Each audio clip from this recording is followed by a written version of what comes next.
Welcome to another episode of Cobra Kai Companion. And I am Peter, and joining me as always, my number one, Brianna. Aw, I Hey, am Brianna, and in the background we have Dozer. He's going to co-host today. I Do- apologize in advance. Dozer's the dog who eats microphone pop filters and says hello and all types of other things. And mice and cries and gripes and yep. Computer mouse.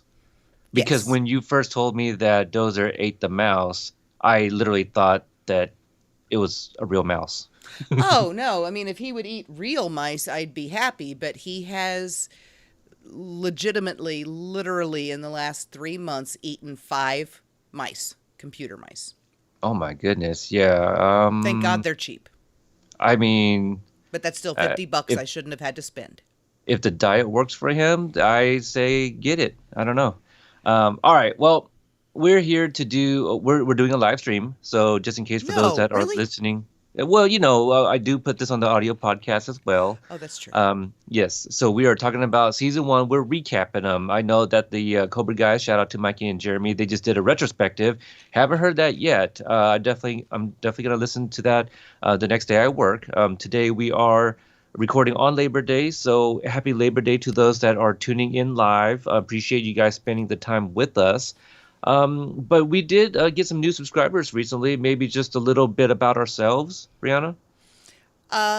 Sure. You first. You're the host guy. Well, ladies first. You recently just put out some character posters, which I love them. Why don't you talk about those real quick? Well, I've been doing them since the end of July. I think was the first ones I put up was Johnny and Daniel, and they're just like fake Netflix release posters. The plan was to have them up before August 28th. Didn't make it. And I just did. Let's see who's out so far. Johnny and Daniel, Miguel and Robbie, Tori and Sam, and then yesterday was Eli and Dimitri. Hawk and Dimitri. Hawk, well, okay, Hawk and Dimitri. Yeah, it was definitely not Eli. And then we've got 4 more individuals coming, Okay. and hopefully, if I can make it work, one of the 2 dojos combined. But we will see. I like that. Yeah, for anybody that's newer to our channel, definitely check it out. We have some live streams of some Karate Kid and Cobra Kai trivia games that we did.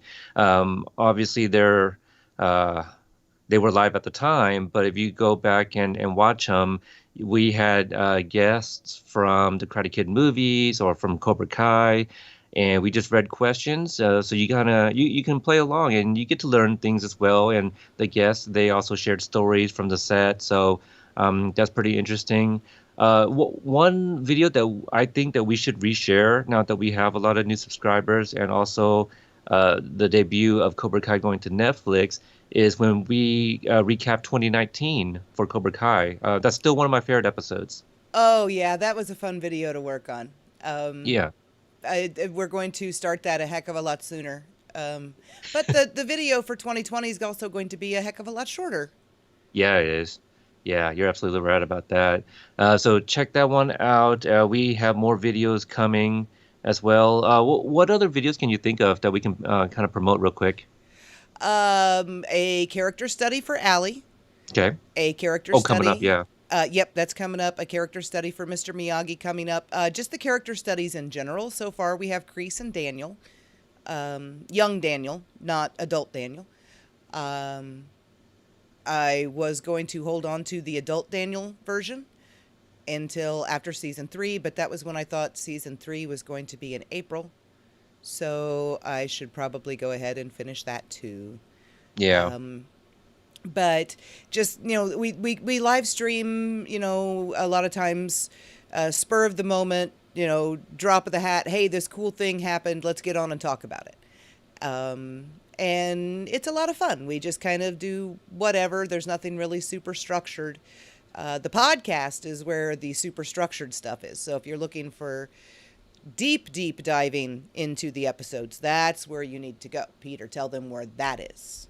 We recently added our podcast to Spotify, but it is available on basically any podcasting app catcher of your choice. So your Apple Podcast, your I don't know what's going on with Google. I keep getting all types of emails about like them doing different things. So we should still be there, but what is it? Stitcher is one, Podbean, iHeartRadio, anything that you use. I'm sure you can find us by typing Cobra Kai Companion into it. Also, if you guys notice on our channel, we have some interviews that we have uploaded. Some of them are newer. We've been doing some live stream interviews as well, but on the audio podcast is where you're going to find currently all 48 or 49 interviews that we've done with cast and crew from Cobra Kai and the Karate Kid movies. I have one recorded that I can probably put up today if I can get around to editing it. Um, but it's very exciting stuff with the, again, debut on Netflix. We're reaching back out to people that either we missed before or maybe ones that just completely missed us. And maybe they'll see our request this time around. Yeah. So a lot of content out there for sure. And obviously we have a video of a collaboration of some other content creators, YouTubers, Instagram recreators, things like that. And that went viral just a few months ago, or a couple months ago, and what was it, 42,000 views? I think the last time I checked it. So for anyone that might have seen that and just followed us, we were two of the people in that video. So yeah, check that out. Yeah, that one got picked up by Patton Oswalt, so that was really freaking awesome. That was pretty awesome. I wish that the social media will let us see like all the names that like and retweet because at a certain part it just cuts off. It's kind of like on Instagram. Like I'm trying to see like who are all my new follows, and sometimes people will comment, and I don't check my phone soon enough, and then I miss out on that content just because Instagram cuts it off. So Right. that's stupid too. So I can't even imagine what it's like for the celebs. Oh, yeah. I just seen how many times Ralph and Billy have been tagged on my Twitter feed. Sure. On Yeah. my Twitter feed in the last 2 weeks, I can't even imagine. There's no way that those two men have notifications turned on. No way. Yeah, I bet you that it's so overwhelming that Billy probably threw his phone into the beach. No, I think he's pretty good at ignoring it. Yeah, yeah, you're probably right. I mean, he's been on two interviews, which I think he forgot about one when he went on that one recently. I forget which Yeah. channel. It's all right. I mean, to be fair, we were just, you know, bullshitting with him. Yeah, we It were wasn't. just friends chatting or something, right? It was something like that. I mean, we were definitely friendly after the actual stream. So, Yes. oh, I mean, we're talking about it. Yeah, check out our live stream with the creators of Cobra Kai, John, Josh, and Hayden, and with Billy and Ralph too. So that's on there. Check out the channel. Yes. Yeah. Definitely. One of our followers. Who was it? Oh gosh, I wish I had his name with me right now. Was it Chad or something that had the 65-inch with that live stream on? So he was watching us last night. Yes. That was awesome to see. That was really awesome. Okay. So we're gonna recap season Ah, one. This is Chad Harvey. He's right there. Oh, well, there you go. Che, I was right. I didn't even pull up the Twitter. So there you are. He's right here in the group. We've never done one of these before, obviously, because there's only two seasons, both of them just released, and we thought that we would kind of recap them. So what we did was we did a bunch of screen grabs. We're not going to get so in depth. We're just going to talk about the scenes and the characters, maybe lines that we like, moments that we like, things like that. Right. Right. So, what do you want to start off with? Do you want to just kind of overall just talk about the first season real quick, like our thoughts of it? I think we should probably save that to the end. Save an Okay, overview. Save the overview for the end. I gotcha. Okay, all right. Well, let's kick this off then. All right, here we go with December 19th, 1984. The first thing all of us saw when this incredible journey began. This could potentially be a title card for a future trivia where everyone's going to get it wrong. 41. Yeah, no, we ignore the date thing in trivia now. So Was that Daryl Vidal or Sean Kanan's guest spot where the August the August card? oh, this it was The first September. Karate Kid. Oh, September. See, I'm doing it again. Newark, New Jersey, September. I can't remember. Daryl, we lost like 30 people when I asked who was throwing the football on the beach. Right. Yep. That was a good fun tidbit there. I think at some point that we should also do a video slash live stream of our pictures from visiting the set and talking about it. I We think that can would be do kind of that. interesting. Yeah, yeah, yeah. Because I don't really see a lot of people like going through our archive and be like, oh, let me check this episode out kind of thing. Yeah. That's something that I'm kind of finding out that some newer people, not a lot of them go like all the way back. They just kind of like pick and choose which ones they want to listen to, or maybe just start right off brand new. Yep. So, I really do like the introduction of Miguel here and Johnny. I think this introduction really tells us a lot about these characters early on. It does, and I can remember, thinking, "Oh my God, Johnny is racist," like Right. like this is our first exposure to him, and he's calling this kid Menudo, and it's like, oh, I'm somehow not surprised that Yeah. Johnny's Well, racist. and not just that he refers to him as an immigrant, Right. and uh, just by looking at him, right? There was no context yet until he said they were from Riverside. Exactly, and Miguel speaks with no accent, so it's like, okay, that's just really insulting, right off the bat. I feel like Um, we've had the discussion, but do you think I have an accent? no, I Does it don't. come out at all? No? Okay. No, All maybe right. Texas every now and then, but that'd be about it. Right, right, right. I am the son of immigrants for sure. I am American born. Texas. Shout out Corpus Christi. Yay! Also in this episode we do get Daniel, but not until a little bit later on. Yeah, we're But 2/3 of the way into the episode before we even see his face, right. and then we're like Um, 80% through before we see him. what did you think about Daniel becoming automobile dealer? I was surprised. Okay. Um, in all the years that I've been a Karate Kid fan, and the little bit of thought that I had put into what Daniel would become, my money was always on him being a teacher or something like that. I don't know why I thought that, just that it seemed like it would fit with his personality. Hmm. Car salesman surprised me, but then looking back on it, an afterthought, I think it was actually a really good idea, because that's something else that Mr. Miyagi gave him, is a love of cars. So, Yeah. Yeah, no, I can see it for sure. I don't know if I had like a whole lot of opinions. Like I remember still watching the very first trailer and I was just like, "Oh, that seems pretty funny. I'm definitely gonna check that out, obviously, because it's tied to the Karate Kid." Um, I would say that I'm just I don't know. I am a big fan, but there's plenty of companions in our group, some of which are mods, that are still more knowledgeable than me. Um, I love these movies, but I never dove into them like that. There were plenty of lines that were on Cobra Kai that I had no idea were from the Karate Kid until I rewatched the Karate Kid, and it's not one that I sat there and just recited ahead of time. I do that with Back to the Future. I'm the guy that you don't want to sit next to watching Back to the Future because I'll say all the lines before they happen. I never did that with Karate Kid. that's me. Right. See, And the so first few episodes of Companion that I listened to, in my head, I was actually kind of merciless to the original co host, Tom, who I now love. So if you're listening, Tom, I love you. But shout out to Tom. Just spoke with him just a few days ago, actually, and I made him on. I texted him. I said, "Hey, did you watch the Legacy trailer?" He goes, "I didn't know there was one, of course."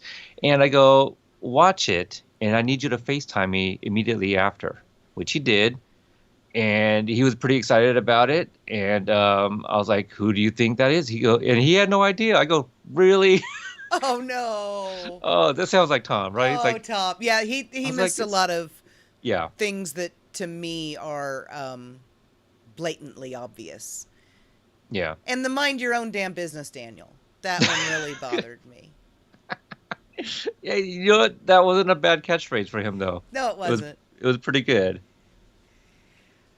Let's see what else happens in this episode. We get to hear more about his relationship with Sid, his stepfather. Yes. Anything. I mean, we didn't know coming out of the Karate Kid. We didn't know anything about Johnny. We didn't know his parents, father, stepfather. All we knew was that he was the rich kid, that liked to pick on people. That was Yeah. pretty well all we knew. Yeah, and also we do find out that Johnny at some point just kind of like Kreese at the beginning of Karate Kid Part 3. He's down and out, working all these side jobs. So we're just like, what the hell happened to this guy? In his car, it's like it's really beat up and really old. Whereas in the Karate Kid movie, he's driving a really nice fancy car, which I know you know the make and model of. Um. Oh, it's an Ashanti, I That believe. sounds right. Ashanti is a singer, but that's probably correct too. Ashanti 84. It was there were only like 10 or 12 of them ever made, and the producers knew someone who had one. Okay. Yeah. Um, I'm trying to think. The slideshows are really throwing me off, but Right, because we're all out of sync with them. yeah. But I mean, otherwise we'd be talking like this and trying to get everything done. So we've got Johnny, and interesting that he starts out. I've always said that before I watched Cobra Kai, I thought that the sequel to the movies was perfect, being the No More Kings Sweep the Leg video, and I thought hmm that they could never do anything better. And then it starts out with Johnny drunk and sleeping in bed with a bag of barbecued potato chips, and I'm like, oh my god, this is the No More King Sweep the Leg video. They went here. Um, Yeah. and yeah, immediately drew me in. I think it was a wonderful way. A lot of people have set up in the chat that it was a great way to re-enter the franchise, and I agree. It was a wonderful way to do it. Yeah, this pilot episode, it's perfect. It gives you everything that you need. It tells you where Johnny is in his headspace, right? A term that the writers like to use, of how he feels about Daniel. And all these commercials keep haunting him, whether it's on the radio or all of that. Maybe we can throw out some of the interviews too. Kylie Del Rey, who plays Judy, in one of the opening sequences where Johnny is mounting the TV on the wrong wall. We've interviewed her. A lot this episode in particular, a lot of cast members we've interviewed. Voss Sanchez, who plays Nestor, the convenience store cashier. Obviously, we've interviewed Josa as Kyler, Bo Mitchell as Brooks, Susan Gallagher, who plays Lynn, Mm-hmm. steals Johnny's pizza when he fights for the first time in we don't know how long. Yes. Carrie brings up that with the scene with Judy, there are so many walls in that room. There is Yeah, absolutely nothing wrong with the wall Johnny hung that TV on. There's a couch right in front of it. I completely agree. There's nothing wrong with that wall at all. No, not a I thing. mean, she just might be upset that he took a shit in her powder room. Entirely possible. Entirely possible. I also think there's not much more 80s than Johnny dumping a bottle of Jim Beam into an RC Cola, which honestly I didn't even know still existed. Arsicolo, absolutely. You can even get tab still. No way. That's got to be a Yeah, coast thing because we don't get it here. really. I if I remember next time I see them, I'll definitely take a picture. But they are around. I have not seen a tab since like 1989. That's You want a tab? You gotta crazy. order something. Oh my gosh. Someone got that. Yeah, I get that. Oh, okay. I Uh, absolutely get that. all right. Anything else you could think about from this first episode? Um, Johnny is a raging dumpster fire, but a beautiful one, and he's haunted by the ghost of Daniel LaRusso, who has no idea he's doing it. Um, Daniel is ridiculously, genuinely happy hmm to see Johnny again. Right. So, Carrie saying that one of her friends says that he watched it and says it's the perfect show, and I completely agree. yes. I mean, there's some things that you catch, on the second, third, 50th, 100th, whatever rewatch. hmm Things to point out. It's inevitable that Johnny and Miguel are going to end up as sensei and student, but at the same time, you also sit there and you realize that if they hadn't thrown Miguel into Johnny's car, then he probably wouldn't have cared. No, no, absolutely He not. was perfectly fine with just sitting there letting them beat on Miguel until they threw him into the Firebird. Oh yeah, I mean, karate is like a drug to him, right? Once he got that little bit of taste again, there was no stopping him at that point. Yeah. Joseph says that Daniel was kind of smug about the kicked him in his face, wasn't necessary. No, it wasn't necessary, but he said it as a joke. He was giving Johnny crap because he expected Johnny to give it back. Yep, He some ball didn't, busting. That's all it was. yeah, he didn't realize that because where they left things when they were 16 and 18, Daniel had no idea that Johnny still hated him. Because Johnny doesn't remember giving Daniel the trophy. I think Daniel does remember Johnny giving it to him. Right. So as far as Daniel was concerned, they were good. I also completely missed the part where Johnny's car gets T-boned while he's visiting the parking lot. Oh, that's because I didn't Also, grab one. oh, That's my fault. oh well, I saw that face of him. Looked like he was like in mid cry, and it Right. reminded me of the scene.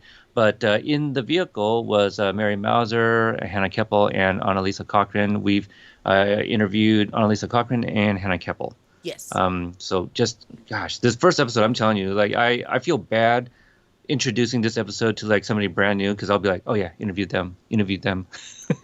But, if anybody wants to, listen to some interviews with the cast members and get some extra insight into the episodes, those are always available. Mm-hmm. You want to move on to episode 2? Moving on to Daniel LaRusso's side of the story. Probably the only YouTube promo that I thought was necessary and that didn't annoy me. Which was what? Which was Ralph popping up, and all it was Ralph saying, "Well, now you've seen Johnny Lawrence's side. Ah, Stay okay. tuned to see Daniel LaRusso's side of the story." Right, right. Um, I'm trying to see. The thing is, we didn't take notes, people, or at least I didn't. Uh, I was just Do you hoping need to. notes? No, I'm just trying to like figure out where to start off with episode 2 here. Start off with episode 2. We've got Dean Martin singing "Ain't That a Kick in the Head," Right, which right. is officially or unofficially Daniel LaRusso's theme song, as it Yes, very rightly should be. that's right. And at this point, he sees the Cobra Kai dojo, right? Yes, traumatic flashback in the Yeah, middle of the street. at a red light. That's right. We also get the introduction of one of Sam's best friend, which we still kind of know very little about Sam too, other than the reveal towards the end of that episode, Sam being Daniel's daughter, who's in the back seat of the car when they hit Johnny. So here we get Nicole Brown, who we've interviewed, plays Aisha, and we find out that her and Sam were very close. Right, and we find out a little bit more about what kind of cars Daniel sells, because he asks Aisha's dad, "How's the Q4 treating him?" Which is an Audi. So we know that Daniel deals in particularly high end, and we've also Hmm. seen him driving an Audi at this point. Plus, here is Daniel LaRusso, the kid that dressed like a valet when he was 15 and parked people's cars, is now a member of the country club that he had to sneak into Hmm. when he was 15. And another mention of Aunt Tessie, who I love her even though we've never met her. I just love everything about Aunt Tessie. Right. I guess I kind of forgotten that Robbie was also introduced in this particular episode, played by Tanner Buchanan. Yes. We do get more of the relationship between the two because in the first episode we did see a picture of Robbie who was like what 10, maybe 8 or 10 in that picture. It was 2010, It was but 2010, so he'd have been 8. yeah, so he's about Sam's age, and yeah, you just find out that Johnny hasn't really been around for him because that's probably the most recent picture that he does have, and it's very evident in the conversation over the phone that Robbie is not a fan of his own father. Right. And speaking of, parental relationships and things like that, when we first meet Amanda, I didn't like her. Hmm. I did not. I mean, I liked her just fine at the country club. I liked that, she's asking Daniel what's wrong. He says nothing. All she does is look at him, and he rolls his eyes and goes, "Okay." So I like that aspect of their relationship. But when she started giving Sam crap about having the party, I'm like, oh, no, no, no, no, no. That is how you raise spoiled, entitled brat children. Daniel was the one, in my opinion, who was in the right in that particular instance. Hmm. Also in this episode, we had the pool scene, right? We get one of those quotes, "Skinny dips and bong rips" by Brooks, which is a character name that I don't know if it's I don't know if Josh is included, but I believe it's a name that Hayden and John use for like characters in their other movies. Really? Yeah, I feel that Brooks was used as like a police officer in one of their movies. I could be mistaken. That Oh. might have been mentioned. I feel like it might have been mentioned in the first interview with them right Uh, before season two premiered. Carrie and Christy both saying that they were the same way with Amanda. Took them a little bit to warm up to her. Adore her now. Absolutely adore her now. Interesting. And Mike pointing out that all of the boys were wearing Daniel's swim trunks. That's correct. Which, Absolutely. the way Daniel says bathing suits, I know. It's a little weird. is, I can only think that he did it that way because that's the way Daniel said it in the movie. But it's Right. just That such a ridiculous way to say it. It's kind of like the way he says karate in the second movie. It right. just, like, as much Ralph as I doing weird adore him, things. sets my nerves on edge. Like, why do you say that word that way? Also, Sure, this sure, is sure. the worst screen cap possible ever taken of Johnny Lawrence. Uh And I apologize for it. oh, I see it now. Yeah.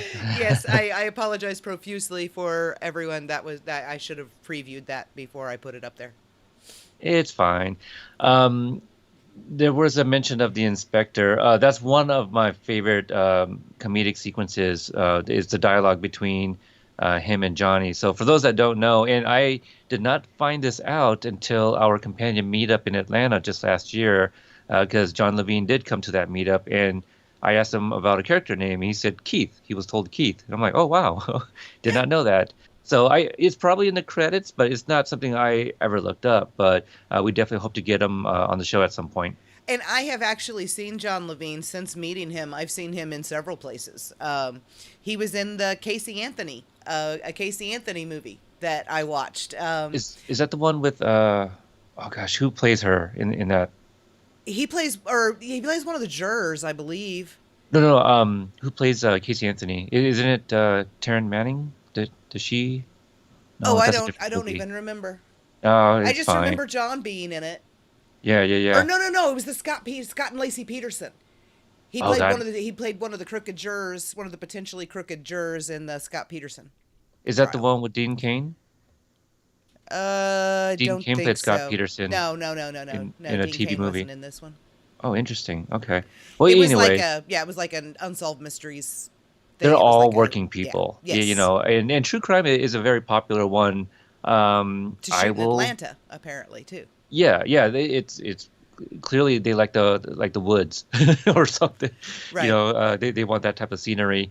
Another actor that I um, interviewed recently, I'll go ahead and pimp it out now, who was also in a true crime episode of I forget what it was called, but Travis James, who played Broham, college guy. Yeah. Yeah, he was in one of those, and he talks about that episode and his scene in a true crime because, you know, Hannah Keppel's been in one, Susan Gallagher, Tanner's been in one, Yes, Annalisa, Annalisa just did yeah, one. Was it like last year? yeah, so sometime recently, but a lot of them, you know, it's so they're Erin Bradley Danger was in one where she played inspector of sorts, Mm-hmm. so yeah, yeah, yeah, they're always finding something to do. Um, Evelyn pointing out that he knew Tanner from Fuller House. Tanner, of course, also came from Designated Survivor. He had been on an episode of, I believe, didn't Amy post a GIF of him or a short video of him as a transgender girl victim in an episode of SVU? I don't recall, but I too Okay, I saw the episode of Fuller House with Tanner in it before Cobra Kai, and I didn't know that was him till somebody mentioned it, and then I went back and I was like, oh wow, yeah, that's him, all right. I watched an entire series that had Mary Mouser on it and did not realize it was her, Okay. which was freakish. Fantastic show. I watched it for Liza Koshy because I think Liza Koshy is one of the most hilarious people on the planet.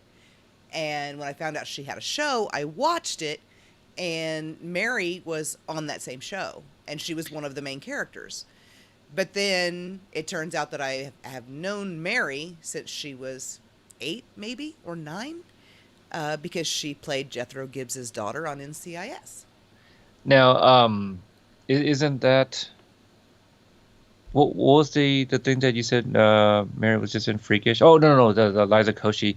Isn't that the other actor who had a show on YouTube that was also popular with Cobra Kai? Yes. Okay. And Yeah, Amy yeah. points Oh, out it was interesting. Major Crimes that Tanner was on.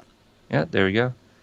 Uh, Anything else in episode two you want to bring up? I mean, I know we talked about John Levine playing Keith and went into other things, but I really love that Cobra K line. It was one of my laugh out moments. Right. Well, we've Legit laugh out got loud. episode 2. If episode 1 is the nostalgia that sucks us in, episode. Hello, Dozer. Those are can apparently open up doors. Yeah, he just barged his way right in. Anyway, episode 2 is the one that sets up all the foundations for the rest of the show from here on in, because we establish the burgeoning relationship between Sam and Kyler, which is a huge plot point moving forward. Johnny's issues with Robbie and what kind of a person Robbie is at the moment. We see the first flash of Miguel's outrageous temper, and his desire for payback against Kyler when he beats the living crap out of Bob. Yep. So much so that Johnny even starts to doubt whether the look on his face says, maybe this is not the best idea. And then the biggest is this scene in front of us right here, which is Johnny and Daniel's confrontation at the dojo. It's the recreation of them standing across the mat from each other. Beautifully done. The long, low, wide shot, which, the big three have said was completely by accident. They didn't frame it that way at all. It was just pure luck that ended up framed that way. And Daniel smiling when he realizes that Johnny is pissing him off on purpose, and Johnny smiling because he's pissing Daniel off on purpose, and here we go. Right. It's a fantastic episode. I mean, both seasons are great. Obviously, I don't think we're gonna have very many criticisms about any of the moments on the show. Really. Also, in episode two, we did have Kyler come to the LaRusso house for dinner. So fish sticks are dope. We find that out there from him. Right. And also we get the little drop of the nugget of Daniel's first trip to Okinawa, where he brings back a knife. Right, meaning he's been there before. Joseph Gabbard is saying that me saying Miguel has an outrageous temper is going a bit far. I don't think so, based on things that we have seen from him later in the season. He does have one. Absolutely. He fights to keep it under control just as much as Daniel fights to keep his under.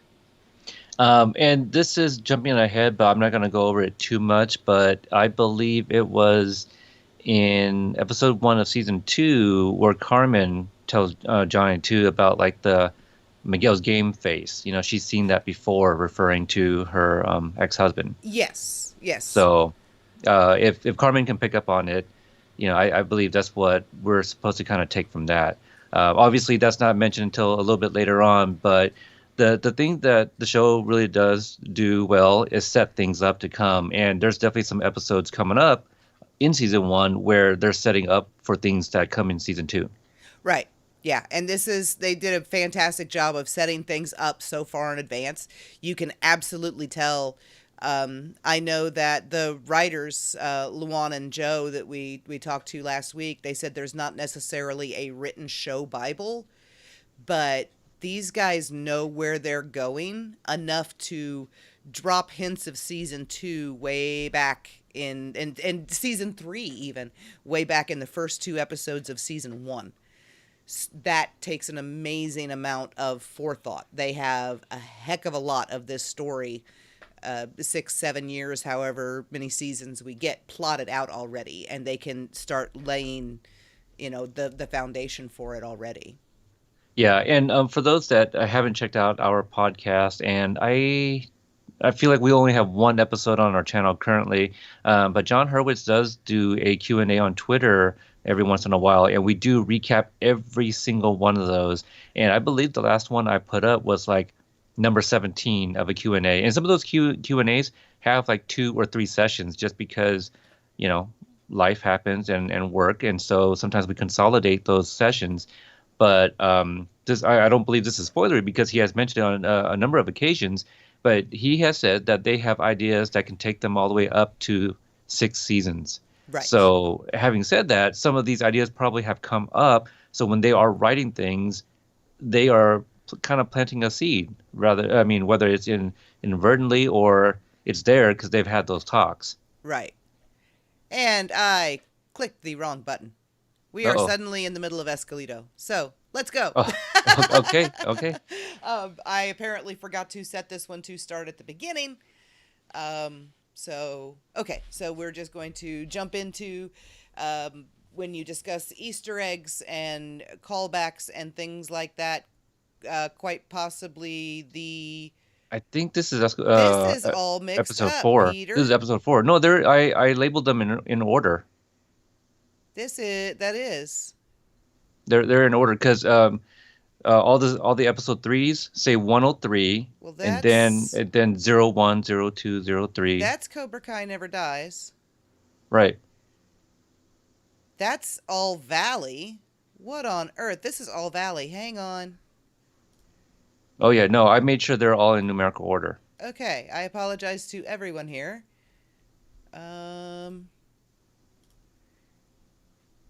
There we go.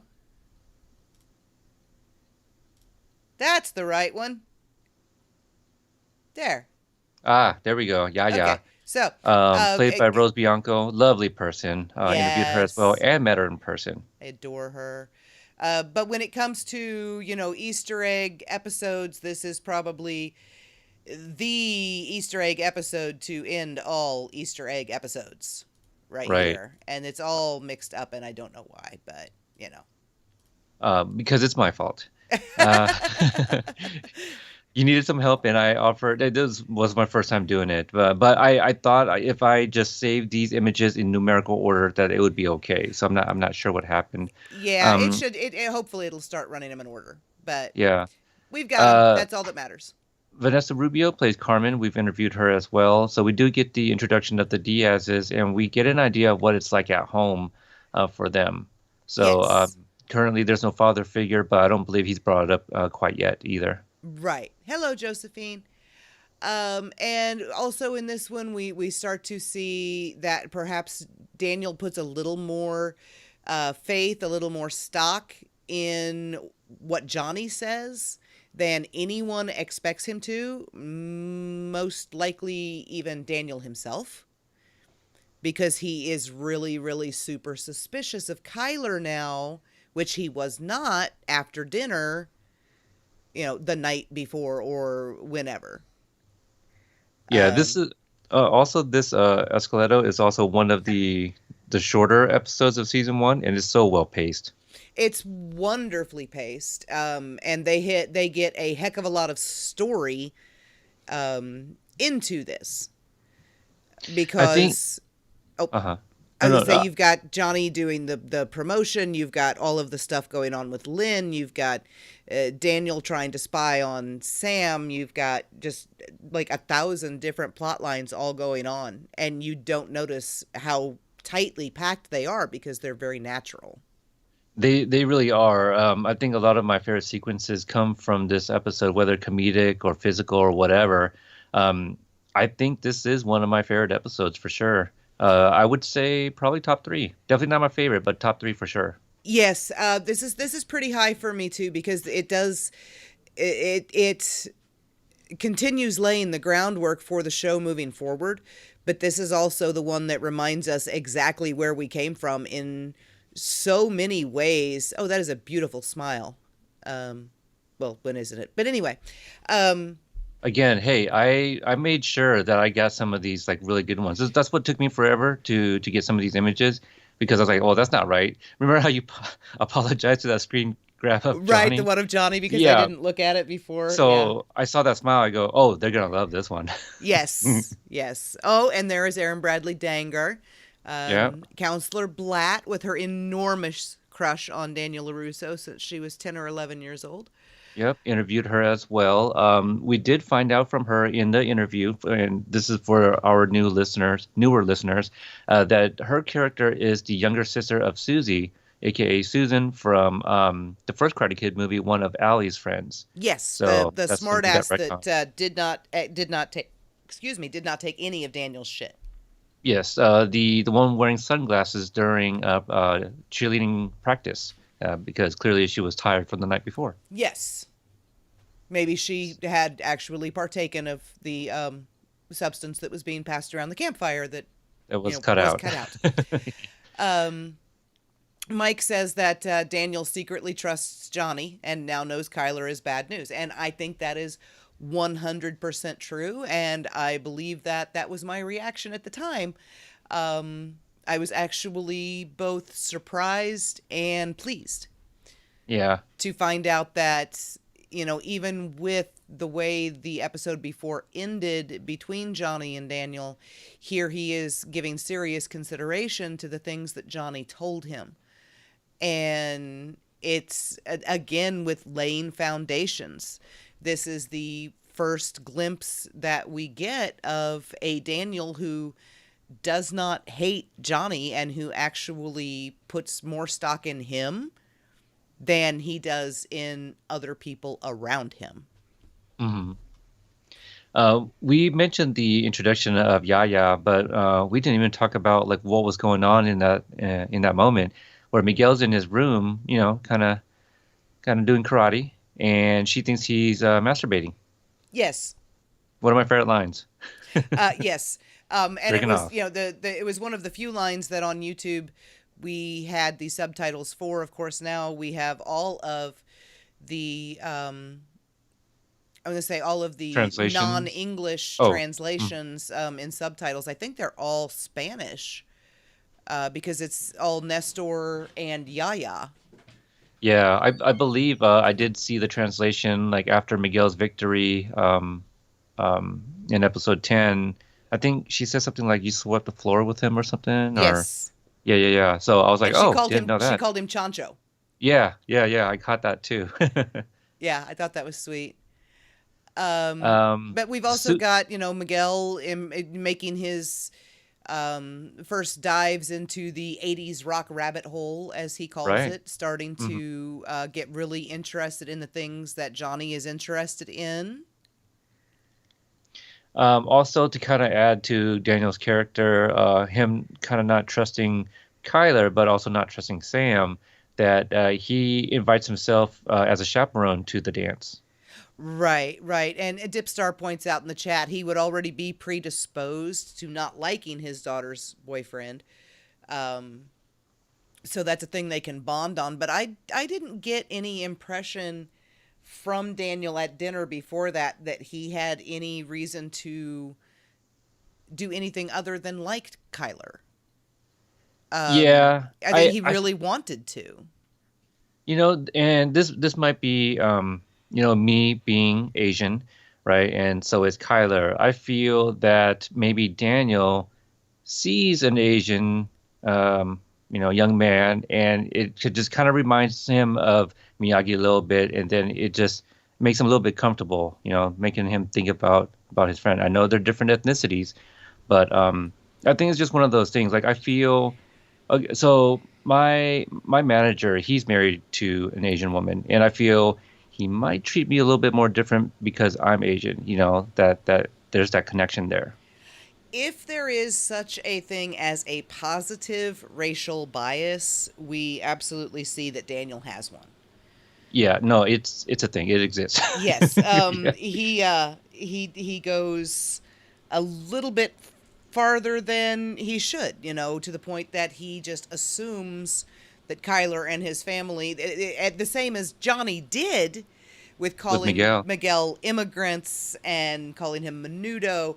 Daniel is making the same assumptions, but he's not being such a blatant asshole about it. But there still is not a bigotry, but a prejudice there. Daniel the racist. But if there is such a thing as a positive connotation of that, Yeah. um, that is Daniel. It's like he's I don't want to say he's woke, but he's trying too hard. Yeah, yeah. He's trying to convince people otherwise. Yes. Um, One of my other favorite, very subtle lines, and this show does an incredible job of it, is when Carmen talks about how they are gonna make him a Deadpool outfit, and then like when Johnny sees it, he's like, "You look like I'm forgetting the exact wording, but he calls him poor man, and just like Yes. the smile that he gives because he's so proud of his own joke." Right.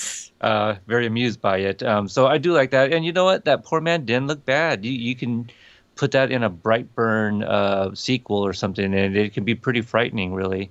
But yeah, then we see the return of the iconic skeleton costume at the school dance. I do love that there was another chance to play into the stereotypical the stereotype, right? That Hispanic women are all fantastic seamstresses and can work all these miracles and these fantastic costumes. No, the boy is literally walking around in bed sheets. They're very well Yeah, sewn, but they're still bed sheets. And right. what I love about Miggy in that scene is that he has no qualms whatsoever about putting that on. Right? He's Right. like, it's my Halloween costume. My yaya made it. Yeah, What else am I going to wear? exactly. He's a great kid. He really Um, is. Miguel is a great kid.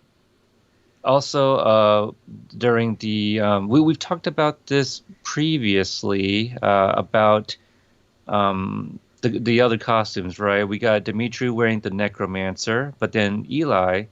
I mean, was it with Gianni that we were talking about with this about? But Yes. yeah, Eli's wearing the surgeon's outfit, and he's wearing the surgical mask, and he's a lip surgeon. He fixes lips. Yes. So that's also one of my favorite bits of dialogue there. Yes. Some other things that we get out of this one, if we needed any more support other than the traumatic flashback in the middle of Ventura Boulevard, that Daniel is not okay, Miguel walking by and triggering another one, Daniel is not okay um, with everything that happened to him when he was a kid. He's Yeah. pretending and he's playing it off very well, but Daniel is not okay. No, he's not.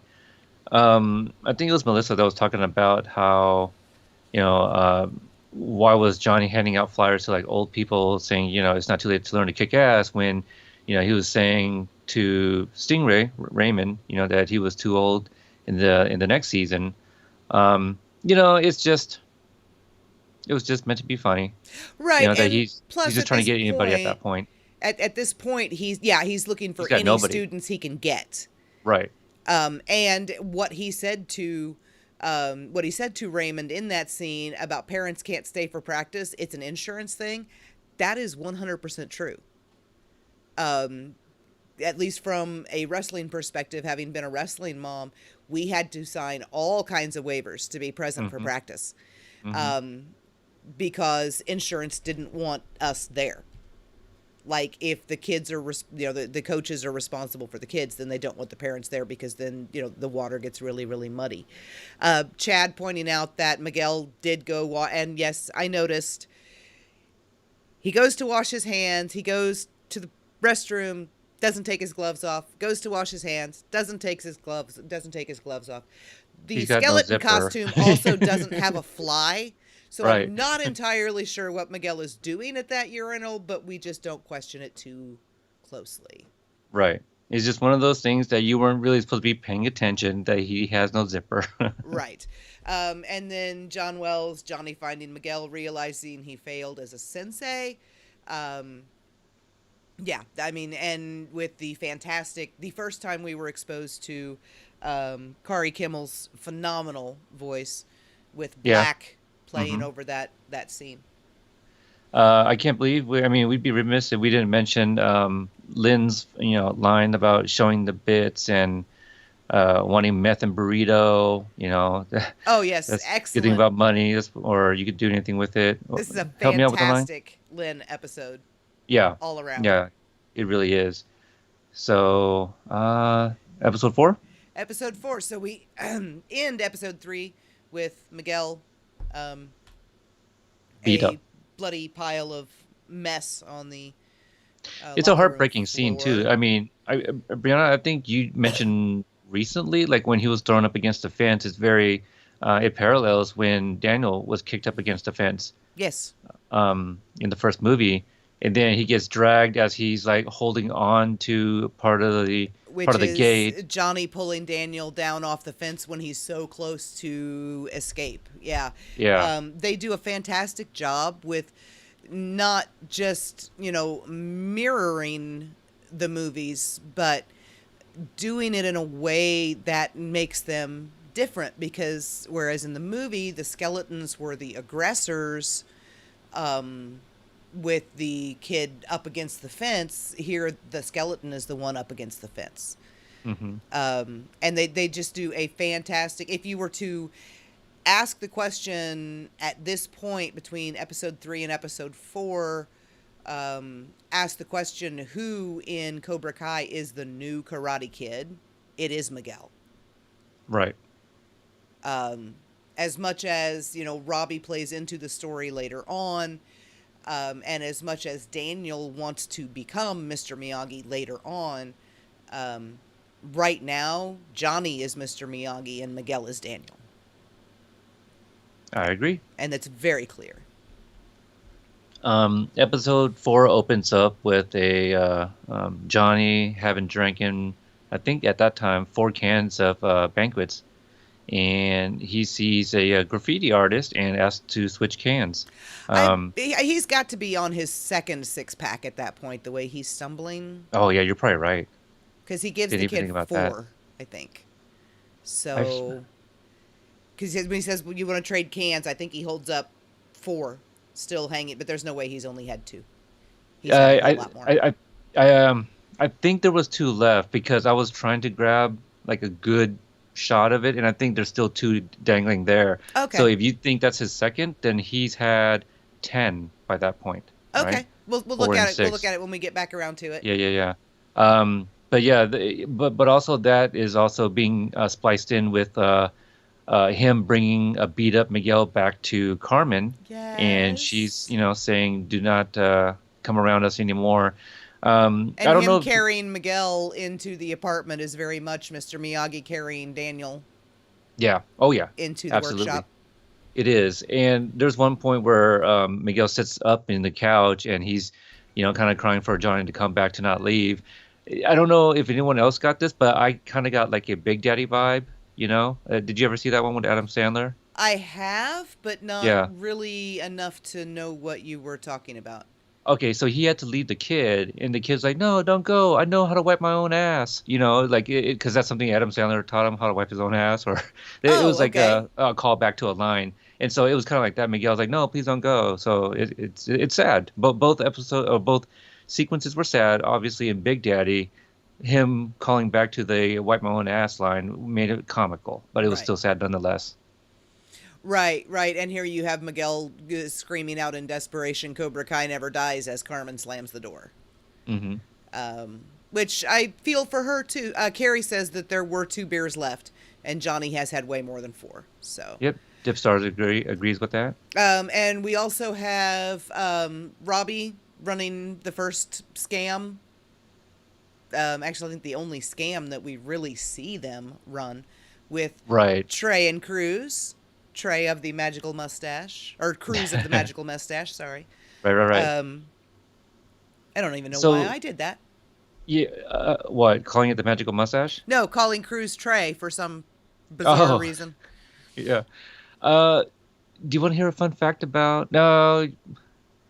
So I found out a fun fact in my interview. Should I just wait, Yes. or do you want to hear it? Okay. No, wait.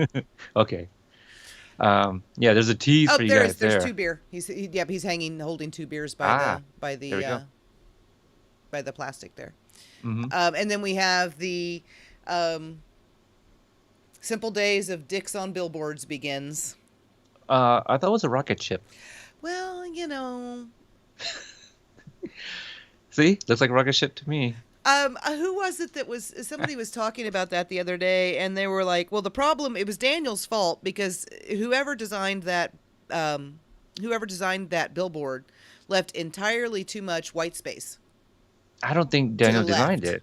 I mean, he had the two ladies there work on the commercial. I'm sure there was some other company that did the billboard for them. Right. I think it may have been a conversation on Twitter that I think Kira. It was that billboard was begging for a dick. Yeah, Amy and Carrie are both saying that. Yeah, there's too much blank space, and that was on Twitter. Yes. Um, yeah, and it took off. Being fangirls and discussing dicks and things like that. It took off on a whole other tangent that we won't even get into. But Go find it on Twitter. yes, if you're interested, you can find it on Twitter. And we're pretty active too, you guys. So for those that are in the chat here and are on Twitter but don't follow us, we are pretty active on Twitter. I would say we're more active on Twitter than even the group and Instagram. Would you agree? I We can definitely be. am because it's easier for me to spare 15, 20 seconds, whatever, to drop in and say something on Twitter while I'm at work than it is to, get Facebook to cooperate, which it never seems to want to do. And I still don't get Instagram. So, Yeah. For me, I mean, obviously, I see the notifications when somebody adds me, so I can I retweet, people that I follow. I wish that my smartwatch, would freaking reply on Twitter by dictating, but it doesn't do that yet. oh, gee, first world problems. I have once done an episode of top five first world problems, one of which was falling asleep without your phone being charged.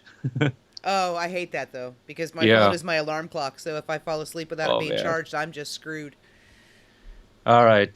What else we got in the episode four? Well, we're already past it, but you picked just about the perfect frame of Daniel kicking Tom Cole. Thank you. I'm not gonna say how many times it took me to get the right frame.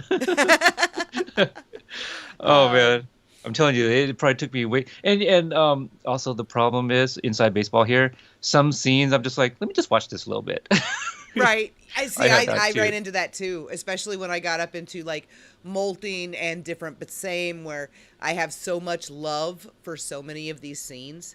Um, and I found myself getting sucked into and wanting to watch the episodes again. And it's like, no, Bree, we literally have an hour and a half. We do not have 10 hours for you to do this. Stop it. Yeah, Um, I was finding myself like, you know what? I am screen capturing too much Sam, so I had to delete some and get like some other characters too. oh, I didn't have that problem. Go figure. I was grabbing too much Daniel. I bet you were. I don't even know how that happened. And then it's like, you know I what? know There how are that other happened. people on this show, so I should probably go back Yeah. Mike and P get some saying that other people. Mike P saying that I need to get a smartphone, but sir, you can't have a smartwatch without a smartphone. And well, I guess unless you pay for the smartwatch with the data or whatever. Right. Uh, Yeah, they have to but no, pair. no, yeah, you're Yeah. right. Also, in this episode, obviously, we talked about the dick on the billboard, but we get a little, I guess, glimpse of kind of how hot-headed another Lou Russo is with Louis, right? The way he kind of comes at it with the Oh, reveal of the flyer towards the end of the episode. It's like, hey man, this guy's talking about our name, and we need to retaliate. All these, this thug talk. Louis is a thug. right. And not just that. I mean, back to the whole Daniel is not okay thing. Right. I don't know if he hides it well enough that no one around him knows just how not okay he is. But Louis is like almost purposely choosing words that he knows are going to set Daniel off. Right. Um, Family know each other. We all know each other's buttons. right. So it like okay, if if Daniel is a perfectly calm, sedate hornet's nest 99% of his life, right? Louis just walked up to him with a giant stick and started beating him in the head. Yeah. One of my screen captures was immediately, again, one of my favorite lines in the entire first season. What is that on your face? It's a mustache. Right? Yeah, it's a Like mustache. what? Why does it not look like one? Like, that's my head canon. There is what Cruz is thinking. I really do hope that JCap can give us one of those videos of like Cruz looking in the mirror and staring at that mustache and shaving it off. Right, yeah, doing he has to grow it back first, but Right, he he had did that shave it other role recently. that he needed it gone for. Now we have a discussion of boba. What is a boba? I know It's the Taiwanese. Okay, it's um Taiwanese and it's milk tea. yeah, that's what It's Carrie says. Yeah, it's very delicious, and you just got to know what to order. Matter of fact, I had one with Thai iced tea boba with lychee jelly. You do not have to get the tapioca balls. People often think that that's all you can get, but you can get different type of flavored jellies, mango, um, coconut, so all types of jellies. You just got to find the right combination. Is basically what makes a good boba. You can get a coffee boba with tapioca or something. Never had one in my life. Our local Coffee coffee shop jelly. does not sell them, and they don't sound the least bit interesting to me. I mean, they honestly sound disgusting. You guys got to go get that Asian friend and have them take you to the boba place and have them help you order a good flavor. All of my Asian friends live on the West Coast. Literally Well, every single one of you. How the hell are video you chat supposed to me. take me to get tea? You okay? You know what? We'll talk about this offline. I'll find a place near you, and then you video chat me, and I'll help you order. Okay, you and All right. William and Pialani get together and decide what I'm gonna have. Yes, Okay. I like that. Um, So yeah, when we have John Wells saying Louis is the blasting cap that sets Daniel off. I actually like that. mhm. Daniel is like sweaty dynamite. He's perfectly fine as long as you don't, attach the blasting cap. But as soon as you do, um, yeah, and I think Louis fits that description pretty well. I think a lot of the kids own a denim jacket. Cruz is wearing one in this scene, which I never really noticed before, but I know in one episode, Robbie is wearing one, Sam has one. I'm trying to think if Miguel has one, but a lot of them had denim jackets. That's pretty cool. My oldest son, 20 years old, wears denim. Yeah, it was very much an '80s thing. Right. Yeah, my son is kind of vintage that way. Yeah, I would very much like. I mean, Johnny's got one. I would very much like to see Daniel wear one. But then again, I would very much like to see Daniel wear anything other than business casual. You'll have to wait till season 2. Right, right. At which point he just starts dressing in sweats. Like seriously, is Miguel, there nowhere in the middle here, Daniel? um, And his in hair's still one, perfect, so it doesn't count. yes, it is. He's got that good hair. Now, in one sequence here, shout out to probably Minute Maid. We don't see, the orange juice box or anything like that, but Miguel is holding a glass of orange juice. So Right. I know, I mean, I know it's a common thing, but when you're talking about the Karate Kid and the legacy of it, it's hard not to dismiss it. Right. All right. So an hour in, and we are finally halfway through the season. All right, Mikey G. Yes, denim is cool again. Yes. It's definitely been cool again. I was about to say at least in the last couple of years, but that's when Cobra Kai dropped. My son's been wearing a denim jacket for a few years now, ever since high school. Dipstar says Daniel's fashion is too dad now. At least he has a fashion now. Yeah, he's also a dad. Right. I still would love to see him in camo and plaid just one more time, though. All right, so on to counterbalance. We have a lot of Fantastic episode. amazing things happening.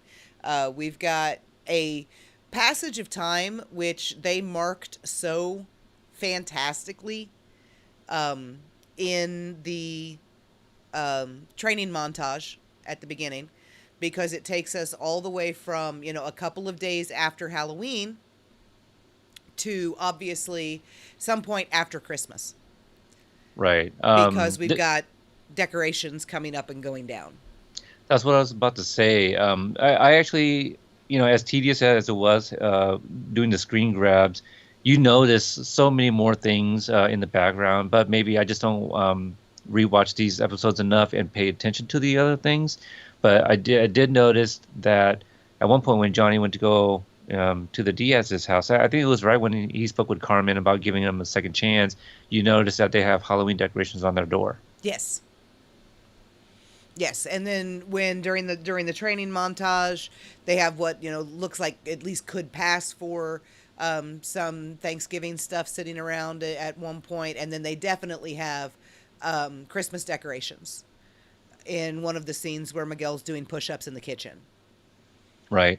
Also, this episode, shout out to Counterbalance Entertainment. Yes, this is where they got their name from, Hmm.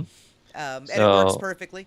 This also I need Counterbalance you to take over referred real quick. to as the Daniel is a douche episode. I need you to take over real quick, okay? Okay.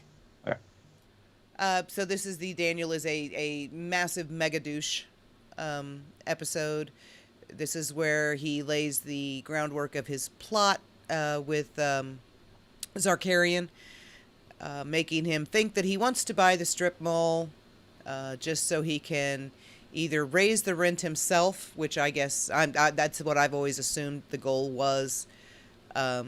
If Zarkarian had sold it to him, I think he would have raised the rent himself. And then when he couldn't get him to sell, just backed him into a corner and convinced him to raise the rent. Yes, Carrie Daniel is awful, and Mikey, yes, it was very messed up. I've never made any apologies for Daniel's behavior in this episode because I understand where he's coming from. I understand what he's trying to do. But he was out of line. The object of his hatred is Cobra Kai, not Johnny. And in this episode, he kind of forgets that. Mikey bringing up the everybody does it. Yes, Armand Zarkarian swears everyone pees in the shower. Yes, you were on mute. Now Okay, you're all not. right. You're back. Okay, good, good. Yeah, the kids called me, if anybody was wondering. That's all that was. But we were just discussing, let's see, we went through what a raging mega dick Daniel was, and that I don't excuse his behavior. And now we're talking about Armand's assertion that everyone pees in the shower. Yes, and I caught that part where you said everyone does it. Oh, hold on a sec again. Sorry. Okay. All right, so Peter has been remuted. I still do not believe that everyone pees in the shower. I don't think I've peed in the shower maybe since I was an infant. Definitely not done it on purpose, and absolutely 100% not done it anywhere that anyone else is potentially showering. That's just... And Daniel just plays right along with it. It's the whole reason we wear flip-flops. No. Flip-flops are to prevent athlete's foot, not stepping in other people's pee. It's just... Yeah, never in public. I mean, I wouldn't even pee in my own shower. I'm definitely not going to do it in a country club shower. This obviously would be one of the episodes where I realized I was taking far too many screen caps of Daniel. But, okay, and here is Peter again. Yep. The kid was shading me for podcasting. Oh, no. It's fun. There is some good. It's not all Daniel being a dick. There is some positive growth and some positive character development toward the end. This would be the first episode that made me cry. At what point? Daniel walking up the hill, and me realizing that he was at the cemetery. Oh, right. Yeah, it's a very emotional moment, and fun fact for those that did not know, obviously Mr. Miyagi, they had written in that he passed away later than Pat Morita did, so that way he had been around the LaRussos for some time before his passing. So he got to be, around Amanda, Sam at a really young age, and obviously Anthony was very, very young. Yes, Anthony would have been 2 or 3 when Mr. Miyagi passed. I don't think it's a coincidence that, Sam says that she was training with Daniel until she was 8. They keep talking about 8 years ago and until she was 8. Mr. Miyagi passed when Sam was 8. Um, Yeah. I don't think that the end of her training coinciding with his passing is a coincidence. I think we're going to find out that or maybe we're just meant to assume that, that is why Daniel stopped. Hmm. He just couldn't keep it going without him. Mikey G mentions how I'm assuming he's talking about the cemetery scene that it was beautifully shot. This episode and the next was directed by Josh Heald, and I believe he talks about how everything just kind of went right on that day at the cemetery with like the leaves falling and all of that.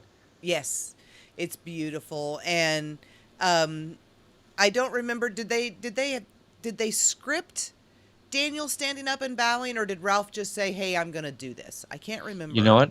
I don't remember. We need to find out because I Yeah, can't yeah. remember that one. I could see that going either way because they dig so deep into the movies.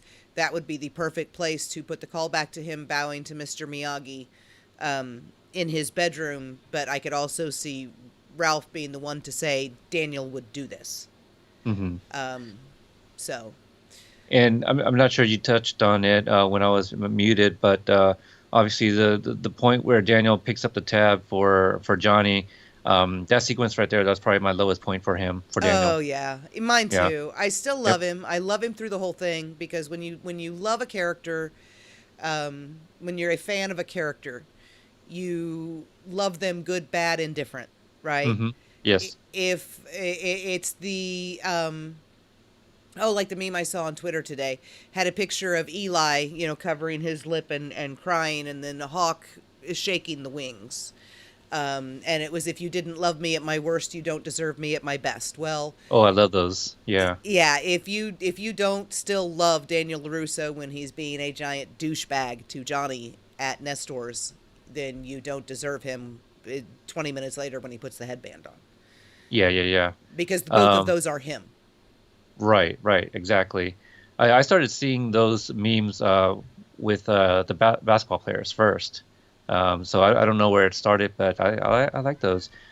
Also in this scene, one of the very first school fights that really excited me Yes, yes, the first school fight.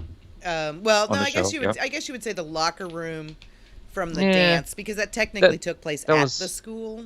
yeah, but that was a jumping. Like this was actually like Miguel holding his own, I have a against some other guys. cat walking on my keyboard now too. I don't even know when he got in here. Sorry.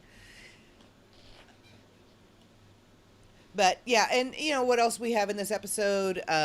We've got the explosion, the growth of the dojo, um, the end of Sam and Kyler's relationship. Again, it's another really dense episode Right. that doesn't feel like one. Did we even on the previous episode did we talk about how Kyler tried to put the moves on Sam, the hand on the leg thing? At the movies. Yeah, the movies. That's in this one. Is that this one? Hmm. Was this episode 5? I thought that was 4 because I thought I captured the point where she put some karate moves on him to protect herself and Oh, walked that was off. okay. You're right. That was the end of that one. Yeah, This yeah. is the fallout from it. This is where he's Mm, spreading the rumors about her. No, right. we didn't. We didn't talk about the movie theater. But it's again, these are very dense episodes, and we're trying to get through them as quickly as possible. We said we were going to get through all 10 in an hour and a half. I know, we're almost there. We're 8 minutes shy of an hour and a half, and we're still on episode 5. So, All right, let's let's um, let's get going. yeah, let's get going. So Daniel is a dick, and then he puts on the headband, and he's not, and he's Daniel again. Um, Miguel kicks Kyler's ass in the cafeteria, and Great suddenly scene. Cobra Kai has 20,000 kids standing in front of the front door waiting to get in.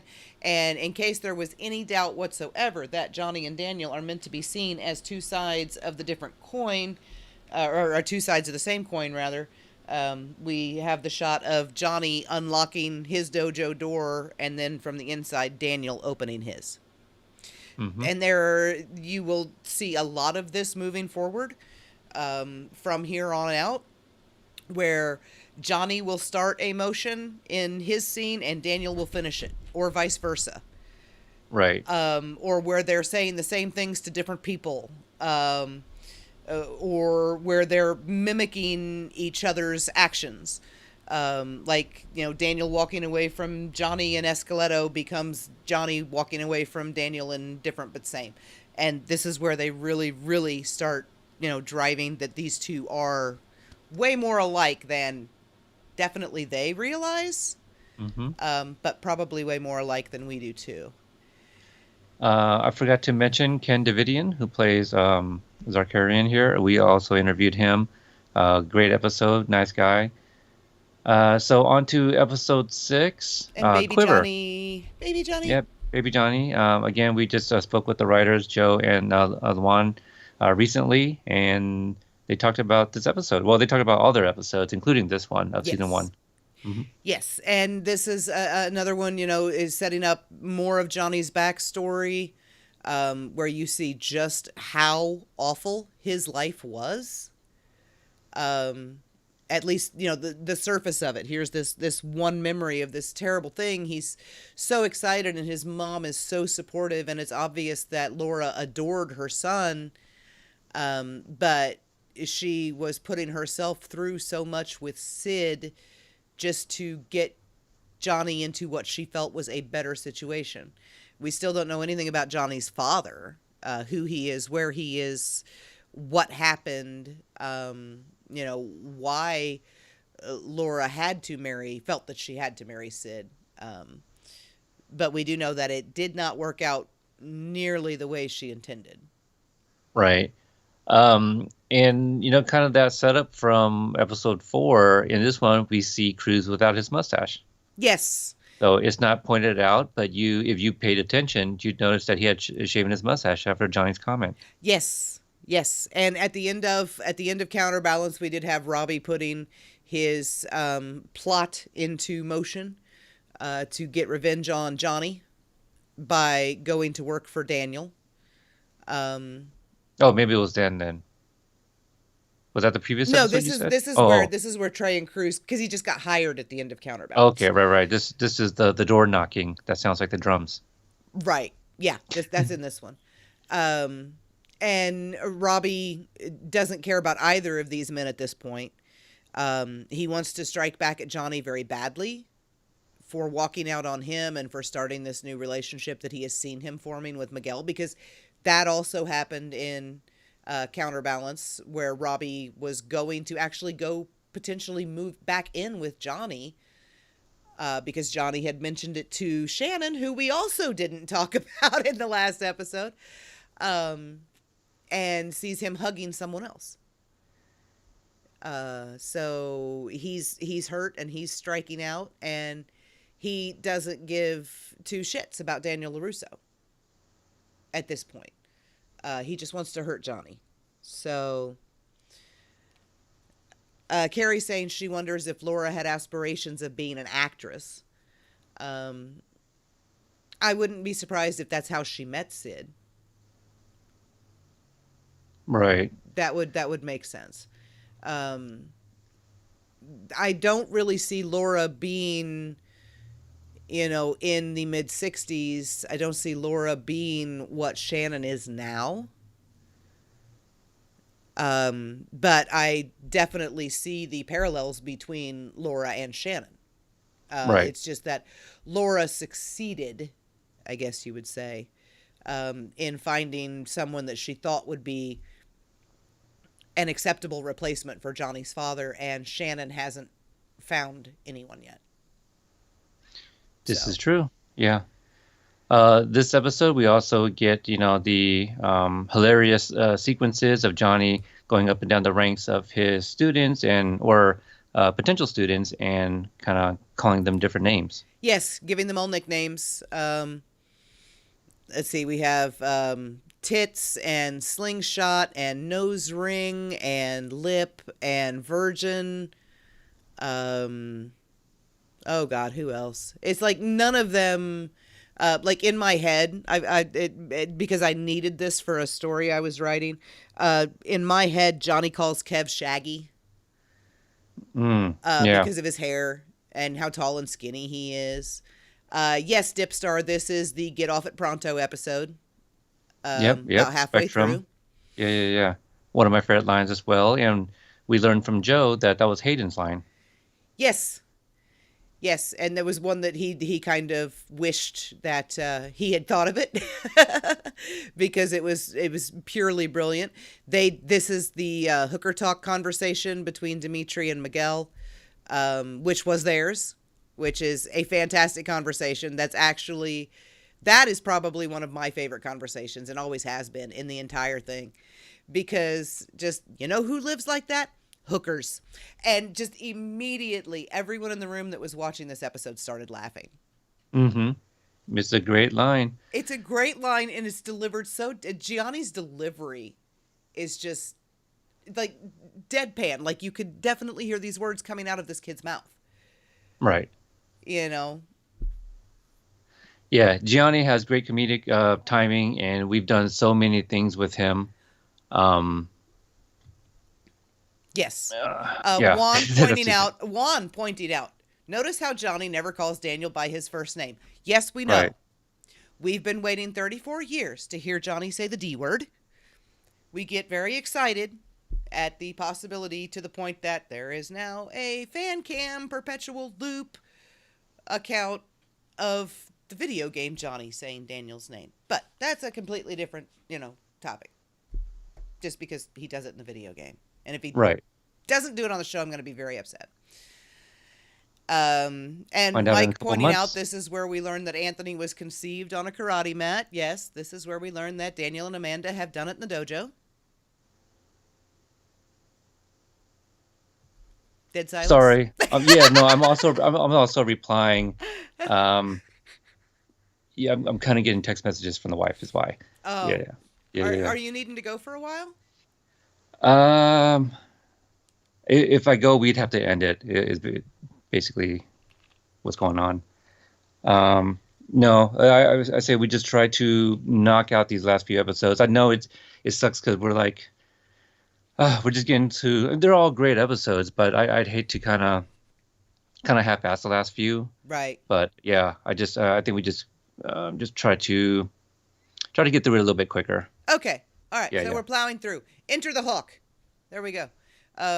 If you could sum up Quiver in one episode, or in one line, sum up the entire episode in one line. That's it. It is Enter the Hawk. Yeah, right. We get the introduction of him, which Johnny gives him that name, and I wanted to end the image there with that smirk that everyone Yes. loves. Oh, the jerk smirk. Wonderful. All right, and then on to All Valley, starting with the fantastically placed music from the original movie, Daniel Sees the Bird, which is back to Robbie training the way that Daniel did. I do have to say, Robbie in this scene accuses Daniel of having him just do his shitty chores. No, Robbie, you're getting paid. You work for the man. So he's not just doing his shitty chores. He's doing his actual job. He's not free labor. He's being paid, Right. and most likely very well, since he works at a Porsche dealership. Yeah, and this is just kind of like from the movie with Daniel doing all the chores, thinking that he's not actually learning karate either. Right, and the God, I love this part. Which, Yeah, who you're having too doesn't? much. Yeah, You know? exactly. Yeah, yeah. I think you're having too much fun with this, or what Yes. Amanda says. Yeah, Yes. I think you're having a bit too much fun with this. And Daniel is the audience in that moment when he turns and looks, after Robbie, and the God, I love this part. And then Robbie's big whoa moment. There in the dojo, which is Daniel from the garden with Mr. Miyagi, realizing that there was a point to all of this. And then we also have the Miguel wanting, obviously, to ask Sam out, and looking to Johnny for advice on this. I do like that exchange, because Johnny just offhandedly says, "No, you're a Cobra Kai. There is no," and Miguel is like, "I'm pretty sure no means no." And then Johnny goes, "Well, yeah, if things are getting physical, no means." And that's just like an exchange that made me very happy to hear, Hmm. because it's not necessarily an exchange that you would think would take place on TV, and there it is, and it's an important exchange, but it wasn't given like this huge depth of gravity or anything. Just that here's an important conversation that these two need to have as a father figure and a son, and they had it, and you know they go on. Hmm. So, um, so that sets up the dating situation with Sam and Miguel. Takes us to golf and stuff. Golf and stuff, and we see the mirror dating, right, of Daniel and Allie from the first movie, with also young hearts. Did you have a problem that that was kind of, just it was like a remake, that scene, that date? No, I was bouncing up and down on the couch. I loved every second of it. Yeah, my first impression was, oh, why are they doing this exactly like the movie? So I think in my initial review of it, I was just like, oh, okay, everything's kind of been on their own, and at this point, they're kind of redoing certain scenes. Um, it was just kind of weird because like I didn't really see that with a lot of the other things from the previous episodes. We've talked about like some of the similarities and things like that, but this one was like identical, right, to the date. Yeah, and I think if they're going to beat for beat match any scene, um, from the movies, that is one that is memorable enough that everyone's going to realize they're doing it, but it's not so vital to the plot that both the show and the movie hinge on it. Hmm. So I think that was probably just about the perfect balance of, nostalgia and new content blended together. There, I thought that was probably the best scene they could have picked to Okay. recreate as closely as they did. I would agree. And obviously, there's another one coming up in a later episode here. The All Valley Board, also one of my favorite moments. We get the introduction of Sue, George, Ron, and Daryl, I was gonna right? say, don't Yeah, forget Daryl. I know. We just interviewed him. So, yeah, three of those, excluding George, we have interviews with as well. This is where we find out that, from Johnny's perspective, Kreese has died. Right, as far as Johnny knows at this point, and we have no reason to doubt any. We have absolutely no reason to doubt that Johnny actually believes Kreese is dead. Um, and this is where we start getting our first hints of them calling back into that the Karate Kid Part 3 is actually going to play into the plot of the show, because they're talking about Terry, they're talking about Mike. Um, Terry and Mike and Kreese are the reason Cobra Kai is banned from the All Valley tournament. A lot of people like to try to blame Daniel for that. Daniel was 16 or 17 years old when that happened. He had nothing to do with it. He was the victim that they were banned for victimizing, but he had nothing to do with the actual ban itself. He was just trying to keep it in place, um, probably because he doesn't believe, that Right. Kreese is dead or that Terry is not involved. Um, so he's still trying. His head is in the right, like his heart's in the right place, but his head's in the wrong one. He's trying to protect children from Cobra Kai, but in the end, he ends up protecting them from Johnny, which he doesn't need to do. And then he can't do it anyway because they get let back in. So, Hmm. Um, and some of our favorite people, there's Chairman Ron Matt Lewis, sitting there. right. The big friend of the show. Like anytime we need him for anything, he is there. I adore that man. Could talk to him all day long. Um, Kara Ann Marie, and then Keith Arthur Bolden, playing Daryl there on the end. I love all of them. And all of them were in the Atlanta Content Creators video that Yes, it is. that was just dropped before the season's debuted on Netflix. Right. Um, we get the drop names of Terry Silver and Mike Barnes for, talking about the Lifetime band. Um, he gets reinstated after a really good monologue. Yes. And then we get the absolutely fantastic "Who's the Man" scene, um, with the kick where Billy unfortunately pulled his groin because he didn't warm up enough for it. Badass name, Wild Man Beyond pointing out badass name for a dojo, best line. That is definitely Daryl's best line, one of the most memorable lines of the entire season. That's a badass name for a dojo. So this is where we end it. Daniel is very upset, and one of these days I'm going to figure out what Daniel is screaming as he comes down that hallway behind that door, because you can hear him yelling, but you can't really understand what he says. And I've got to find a way to keep jacking the volume up on that so I can figure out what he's saying, because he's not happy. Right. So they're both the man, and Johnny gives Miguel a drink to end the episode. To put hair on his balls. That's right. It's totally a thing. Right. And then we go to the single most beautifully shot episode of the entire season. In my opinion, cinematically, this is the pinnacle of the season. Even the junkyard shots are freaking gorgeous. They're really good. And on set, all the kids enjoyed this moment to vandalize vehicles. Right. I mean, who's not going to appreciate the opportunity to do this, right? And to throw, what do they throw a tailgate through a windshield from 3 stories up. Mm-hmm. And this is, of course, the are you losers? Are you nerds? Are you sure? Which their answer to all 3 is no.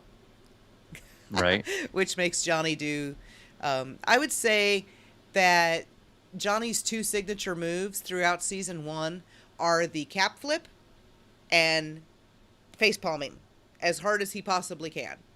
Himself right in the eyeballs. Mm-hmm. He punches himself in the eyeballs no less than 3 times in season 1. And it's hilarious every single time he does it. We also see Lucille LaRusso come back. We get a bit of a deeper look at the LaRusso family dynamics. Here is this family that on the surface has it all, right? And they are literally at each other's throats over the hot dogs and hamburgers in the backyard. Again, and this is, Johnny also has the line here that, as you bounce back and forth between this very contentious dinner at the LaRussos and this very calm and friendly and happy dinner at the Diaz's, and Johnny says, well, just because you live in a nice house doesn't mean nice things are going on inside, while you have Daniel's wife and mother literally, taking swipes at each other. And screaming bloody murder and fighting with each other, which apparently is a very common thing. Yes, it is. For the 2 of them. And then Robbie meeting Sam for the first time. And the second, gorgeousness, I guess you would say, which is going to be Robbie and Daniel up on the mountain training. Yeah. Beautiful shot. Just great framing of everything. Really like this episode a lot, too. I don't think this one gets talked about enough. No, I don't either. I think molding is, because it does so much setup of what's to come, especially the last 5 minutes. It's kind of looked at maybe not necessarily as a filler episode. It can't be a filler episode because there is way too much that happens. There's not a single episode of this show that would ever be considered a filler episode. Mm-hmm. Every single episode has plot and moves the story forward. Yeah, you can't skip any of these. No. You're going to miss something. Exactly. We talk about callbacks and setup. We missed a part where we see a dog chasing after Hawk, but it cuts before anything happens. I think it's in the next episode we see that his wrist or his arm is wrapped up. It's in this one. It's when they go to the movies. This one? Okay. Yeah, right. it's when they go to the movies. I didn't know it was the same episode. Okay. Because and Miguel mentions it before that when he's talking to Sam. He's like, you could ask anyone, ask Aisha, ask Hawk. No, you can't ask him. He's at the emergency room getting a rabies shot. Yeah. There you go. So it gets mentioned, a few times. Um, and this is the quintessential fuck Louie episode. Yeah. Here we go. I adore Brett Ernst. Think the man is hilarious. Fuck Louie LaRusso. Interview with him too. Very, it's a very nice guy. It's definitely not like his character. Right, right. And we've got Darren in the chat pointing out it doesn't matter what Johnny says in his story. He still hit Daniel first. He left that out. Yes, he leaves that out. And I think that we are meant to take that at face value, right? That this is what Johnny honestly remembers. Maybe it started out when he was 18, 19 years old, that he just wanted to forget about all the awful things he had done to Daniel. And now we get to the point where he's 51, 52, and he really doesn't remember. It's not that he's actively denying he did those things. It's just that he's been denying them for so many decades that he honestly doesn't remember that he did it. Yeah. He doesn't remember Daniel's justification for the water hose in the bathroom. Right. I mean, it's been so many years. These guys kind of remember things differently. At some point, they probably convinced themselves, this is how it happened or whatever. Because also in this episode, we find out that Anthony was told that Daniel was pushed off a cliff. Right, which it was a very, very rocky hill. And it It was was, very but steep and he could have died, but it's not a cliff. It's still a hill. it's not a cliff, but perhaps Daniel mistook it for the cliff in part 3. Maybe that's what it was too. He was just kind of combining all the Cobra, situations with right, with where that he really. was threatened with being thrown off a cliff. Right. Hmm. Yeah, it's entirely possible. I feel very badly. We're back to the scene in the backyard again. I feel very badly for Daniel through this whole interaction with his family, because he's doing everything he can to head everyone off, right? He's trying to get Louis to shut up. He's trying to get Amanda to back off. He's trying to get his mom to stop because he can see what's coming, and it all explodes. And at the end, he just puts his head down in his hand and holds his other hand up and goes, "Don't talk to me." And it's like to Louis, but at the same time, I can really feel him saying that to literally everyone at that table. Yeah, His mother, his wife, his children, his cousin. Don't talk to me right now because I tried to stop you people from doing this and none of you would listen to me. that's right. So, and then we have Miguel going for his alpha move. He's going to show up. He's going to introduce himself to Daniel. And victim of cosmic coincidence and horrible timing.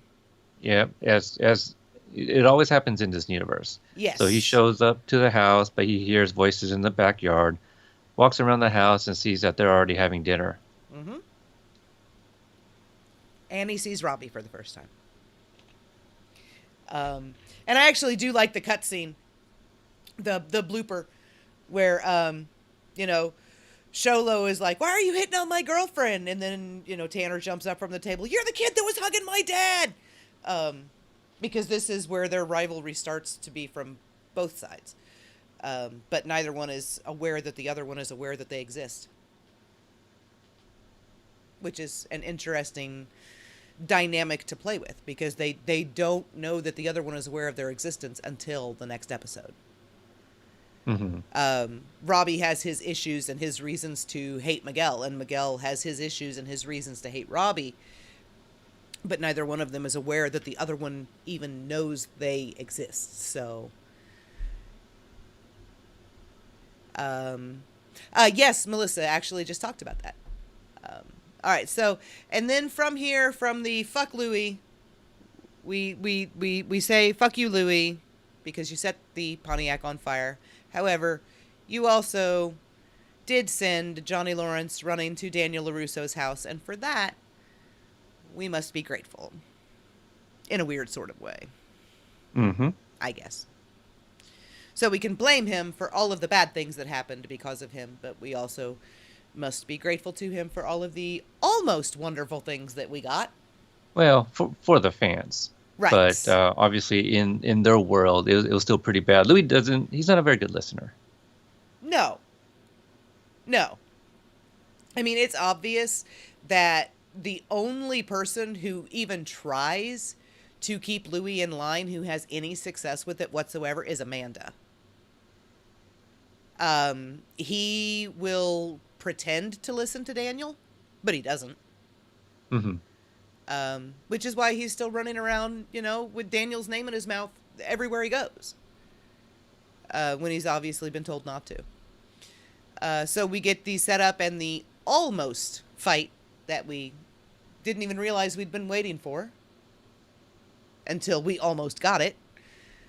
Um, Little grabbing hands of each other there. Very exciting stuff. Anthony comes out is excited by this, oh but yeah, Car- Anthony.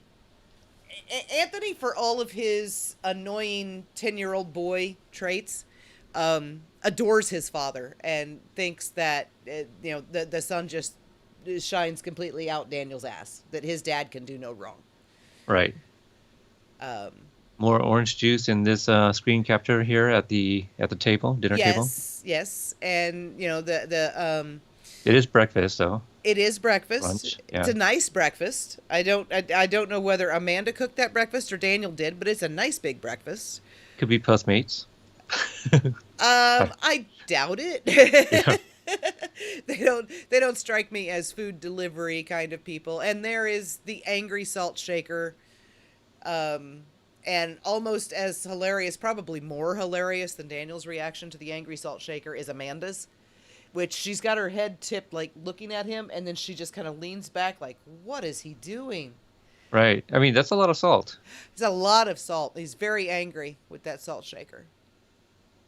Um, So, kind of upon rewatches of this particular episode, and when they're at the park, I guess for a while I always thought that it was like lunchtime during school or recess or whatever. But I guess if you really pay attention to the kids, they're all Cobras, so they're all just at the park, like kind of practicing on their own. right, right. This is if the dialogue is to be believed, which it has to be. I mean, it's the only thing we can go by. This is the day before the tournament, so this is going to be a Saturday most likely, Hmm.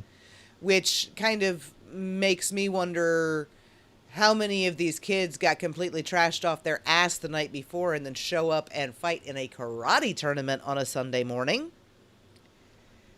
But Only the Cobras. right, but apparently they're pretty good at that, for a bunch of kids that don't appear to drink very often.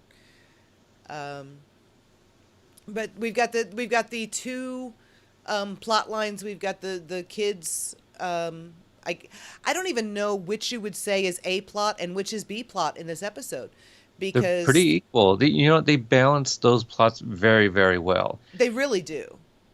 I suppose you can say, gosh, I don't know, the kids, because that's going to continue. Like this, the stuff that we're getting with Johnny and Daniel is kind of short-lived for now until season 2 again.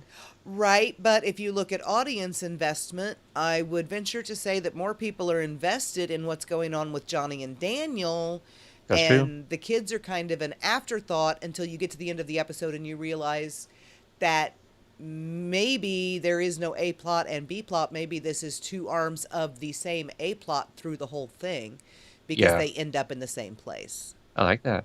I like that. Um, so let's see what else. This is also the episode where I learned that, and I still don't have confirmation whether it's Amanda and Sam or Courtney and Mary that are left-handed. Right, but obviously, both of one way or the other, both Amanda and Sam are left-handed. Uh, Right. because we Yeah, see that the at the characters dinner definitely are. table. We see that at the dinner table. We see that when they're writing. Um, yeah, but we never have asked. I mean, we talked about that, but we never have asked. Hmm. Um, we see the first introduction of what we know will become a romance between Moon and Hawk, which is very sweet. At least at this point, is very sweet. Um, Daniel and Johnny comparing childhoods and then reminiscing over Allie in a way that at the time I was like, how are they being so nice to each other when they're talking about her? But then again, neither of them ended up with her. So they're both kind of in the same boat in that situation. Right? They're both the exes talking about the one that got away. Right. Uh, Um, we, we get to talk about Facebook and the Schwarber being the last name. mm-hmm. And also we see her husband's dumb face.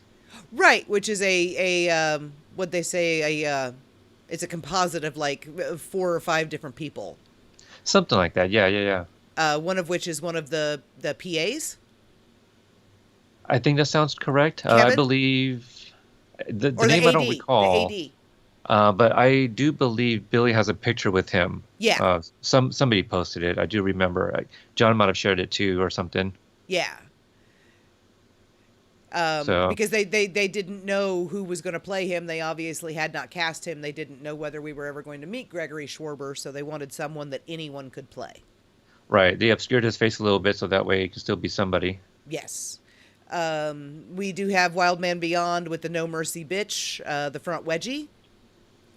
Which I guess front wedgies are called Melvins. They are.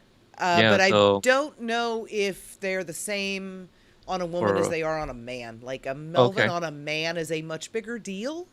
Yeah, yeah, yeah. Yes, it is. Still not very comfortable, I would imagine. I've never been, luckily, I've avoided those. Not going to be very fun as a woman either, but as a man, probably a little worse. Yeah. Yep. I can't speak to that, but I can imagine. Yes. So then we get to now there were some different screen caps that I took at the end of that episode that didn't show up, so I guess I must have surpassed on this one, surpassed the number that we're allowed. Hmm. Because when we leave the bar, there is a scene that we know exists, we know was shot, we have seen photographic proof of it. It is the new blueberry pie scene. We will never stop clamoring until it is released, and we see Johnny and Daniel walking down the street arguing about which of them is sober enough to drive. The answer, of course, is neither. Right. But, Not a good idea. Should have Ubered, but right, somebody's got to drive that car. but Johnny ends up being the one that Right. drives. So, Also in this, we get a little bit of a setup because he asks, does it come in black or does he have it in black? Obviously, we see that in season 2. yes, we do see that coming in season 2.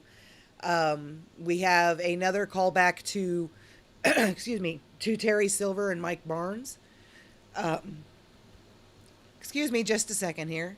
No problem. One of the screen grabs that we just saw was Miguel and Dimitri taking the what is it? The The AS? Oh, SAT. yeah, yeah, yeah. Is it the SAT practice test? Right. And so for those that missed it, on the board, I believe it's for students A through G. So I think that's a clue to Dimitri's last name because that's something that we asked about to Luan and Joe, and they didn't reveal if Dimitri had a last name yet, but that's the clue there. So if it's anything past G, then it was a mistake, but that could be something, could be nothing. Right. Yeah, so we've got, a few letters that it's going to start with, potentially, unless they forget. But what I was talking about is, toward the end there, when we're in the dojo, after the confrontation has happened and Johnny has shoved Daniel into the wall and Daniel has no clue what the hell is going on. Actually, none of them really. I mean, Robbie's the only one who really knows what's going on. But he wasn't expecting his father and his teacher to walk through the door drunk together either. So Hmm. pretty well no one knows what's going on. Daniel turns around and, is this some kind of sick mind game you were trying to pull off on me? This 49-year-old man accusing the 16-year-old kid of being Terry Silver. Yeah, pretty right. basically. So once again, driving home the point that as broken as we have seen Johnny to be throughout the season, Daniel is not okay. Yep. This show, this universe is all about bad timing. If Robbie wasn't there, the boys would have been okay. Right. They would have. They'd have sparred. They'd have buried the hatchet. We would have entered this wonderful universe where they are bestest besties ever. And yeah, but no, not yet. Not there yet. Not yet. So we end with Daniel with Johnny storming out of the dojo and Daniel throwing Robbie out and slamming the door in his face and picking up his broken trophy, reminding us that once upon a time Daniel was the All Valley Karate Champion. Hmm. How's that for a segue into episode 10? It's great. I love this montage, opening sequence. Love the song. Love the new mats. All All about the the blue mats. all about the blue mats and all the contestants putting on their gis and tying their belts. It's great. It gets me excited. Right, and as I'm sitting here watching this montage, I remember going to state wrestling finals and things like that, and it's like, oh, there's the pretzels, and there's the churros, and there's the cotton candy, and it's like, they really, those are the tickets that you get, and this is a big deal.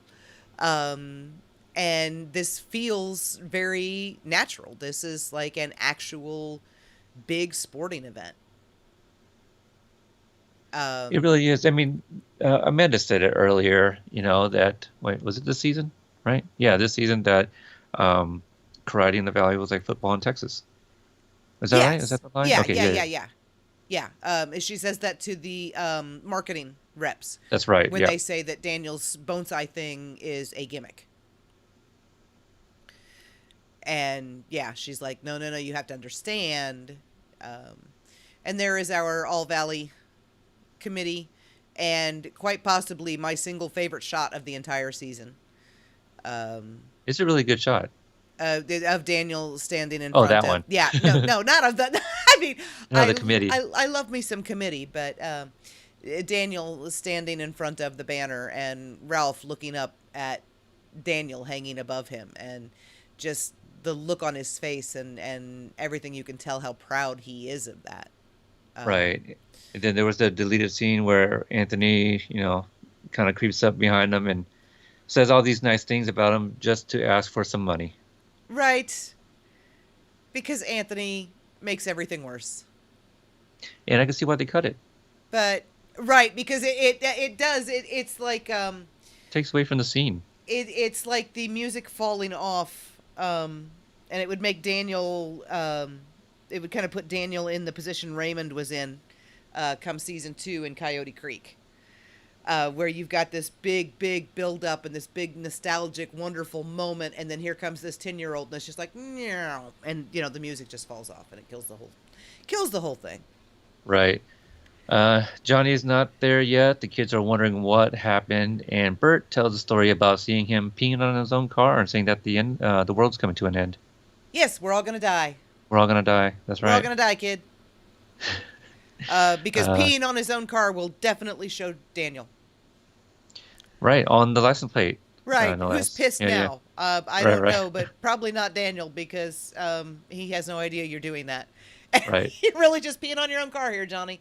So, um, and then we go Oh, into Johnny, or into, yeah, to Johnny's super inspirational um,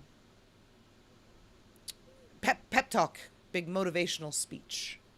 it's a good one. He finishes up with the third. What is it? The third rule, or I forget the Yes. line. Yeah, Yeah, the third rule of Cobra Kai. no mercy. Yeah, I this is a great scene. Obviously, there's a lot of the fighting. I really do love the choreography. They have Hito Koda, the stunt coordinator, season one, to play the ref like Pat Johnson did in the movies. Um, I don't know if we want to talk about like much of the match. Just I have one of my favorite moments is when Hawk just hops up onto the mat, unassisted. Yes. No, yeah, I thought that was just a badass way to get onto the mat. Yes. Most of the like super badass memorable scenes from the tournament definitely from the early part of it before we get into the Miguel and Robbie stuff is Hawk. The Superman punch, the fact that he brought a sound effect for when he wins or when he executes a particularly impressive move. Um, I don't know quite what that shot of Eli is. Okay, that's what it was. It was me trying to capture him kicking Robbie. Ah, That looks awful. Um, but having the sound effect and the why they didn't stop the 16-year-old from half stripping off in the middle of the mat, I don't know. That's a sportsmanship violation, all over but the damn, it's hot. place. Yeah, yeah. Um, Taking off his gi and flapping the wings, which it's impressive television, but probably should have been a technical, either on the team or against him in his next match. Right. That's kind of like in the NBA when you're just like pumping up your chest after like a really big defensive move or something like that. It's just, players are competitive, and I think it's in character. It's fine. Right, it's like celebrating in the end zone, Yeah, which is exactly. actually against the rules. Yeah. Um, Wildman Beyond said seeing the black geese were awesome. Yes, absolutely awesome.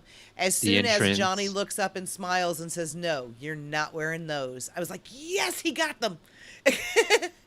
It was just like, it's coming, right? Oh, I meant to And take that one out too because there was one that the slider bar was visible on. Whoops, sorry. oh, right, yeah. Uh, There was one point, I don't remember. I don't think I said it um in this episode's review when Tom and I first covered it, but at some point I did reveal that the way that the Cobra Kai enter, when they were announced, Cobra Kai, in unison, that's not something I ever caught in the movies until I rewatched after watching Cobra Kai.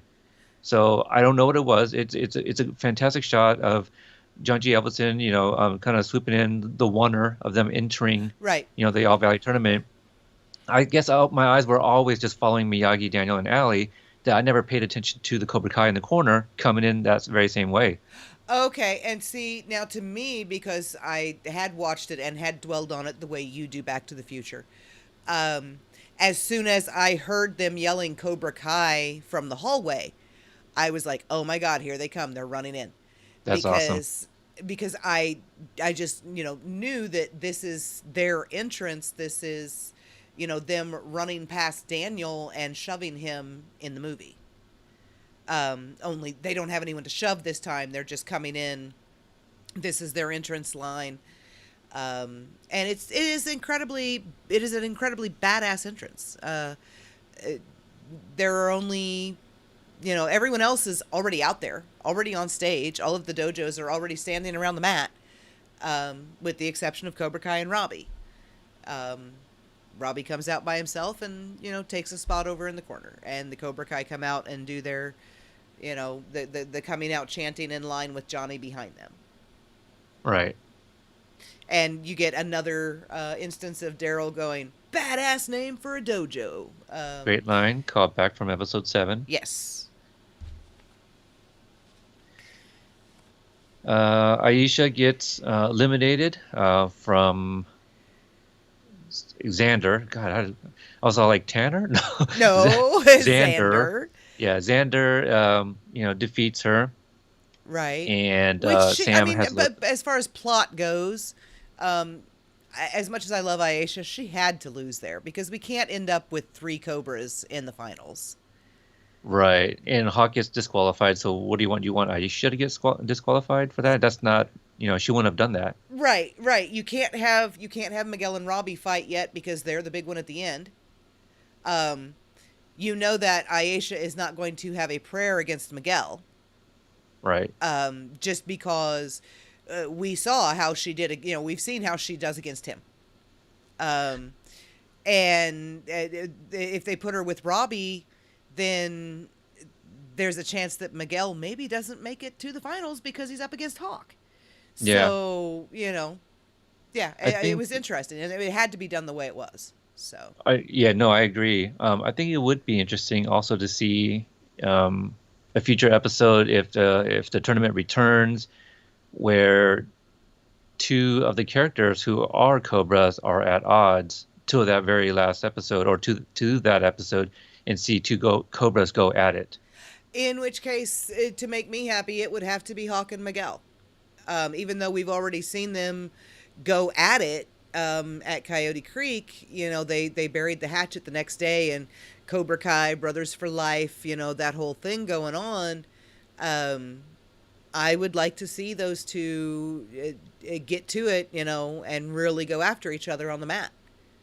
As of right now, I feel like that's maybe not the most likely, but very likely. Like it's up there. But we don't know if there's going to be any more side switching, with what's coming up in season 3 or thereafter. Right. Yeah, 'Cause we have no idea. I don't think there's a tournament in season 3. Maybe 4 if it returns, but this is all speculation. Right. And the shot that just went by, the guy sitting between Sam and Anthony when Johnny has Miguel do the crane. And if we get back around to him again, I'll point him out again. He is laughing his ass off. One assumes that either the actor and or the character knows they're sitting right behind Daniel LaRusso, Ralph Macchio, when, here's this other kid doing the iconic move that made him everything he is, right? Mm-hmm. And this guy is just living for it. Like it's the funniest thing he's ever seen. And he is bent in half and he is laughing so hard. And I just love him. When it comes to random actors that filled the stands at the All Valley, I think he's my favorite. Yeah. Because he knows who Daniel is. He knows who Johnny is. He knows what this whole thing means. And he loves it. He's us, right? Yes. He's the audience. He is. He is the audience in that moment, and he loves it. And I did too. There was this little part of me that at first I'm like, oh, that's cheap, Johnny. But then I'm like, but that's really awesome, Johnny. It's great. It's great. Because they take the secret move off the table. A secret move. Right. Off the table right off the bat.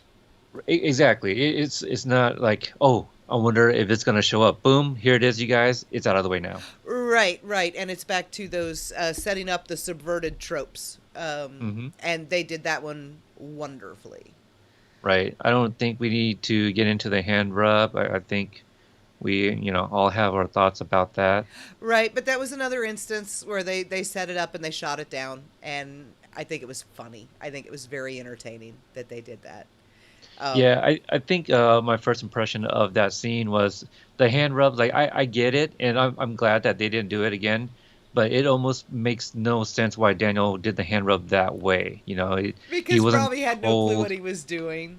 Yeah, I know, but I get it. But that was just my opinion at first. I mean, I still kind of am of that opinion. Like, I wish there was maybe more reason if he had said like, "Oh gosh, it's cold in here," like when he first walked in or something. And then he does that, but just to kind of randomly, and then to transport us back to when Mr. Miyagi does that to him, and then he just stops and then calls for a medic. I'm just like, to me, I felt like it was misdirect. Yeah, Mike Tobin, M. Tizzle, says it was a wink to us, and it was 100%. It really doesn't make any sense in any context in the scene. I mean, it's kind of like hearing inspiration. In season 2. Well, it's a wink. Right. It's a wink. You're not supposed to question it. You have to make the connection between Peter Cetera and Chicago, and it's Sam reading the back of The Outsiders. This is for you guys. Exactly. Joe talked about it. Yeah. Yes. See, and that's me looking into it too much. It's it's the same things. There's just certain things that affect us differently than others. Right, and then the tropes that they set up that they followed through on. Daniel LaRusso is going to coach. Yep. Same cadence and all. Yes. Even Sue runs out onto the carpet, kind of like Allie does. Yes, almost beat for beat. One of the, if not the single most beautiful shot that we got of Daniel and Johnny throughout the entire season is them standing across the mat from each other there with the light shining behind them. And then the setup of the fight, of course, that we all knew was coming, If you didn't realize that season one was going to end with a finals match between Robbie and Miguel, you have not been paying attention since the first 5 minutes of Ace Degenerate. But very well done, because I don't know about anyone else, but when Daryl says, I don't know about you, but I did not see that coming, I didn't. Right. I And thought Robbie was going to win. and I think that's another thing with the writing too. Like sometimes they write a line that we are all thinking just to call it out. Right, right, and they did such a fantastic job with Billy's, and Billy did such a fantastic job throughout this whole scene of, the expression on his face, and Ralph did it with Daniel too. Like, Daniel keeps looking to Johnny like, are you going to stop him? Are you going to stop him? Are you going to let him do this?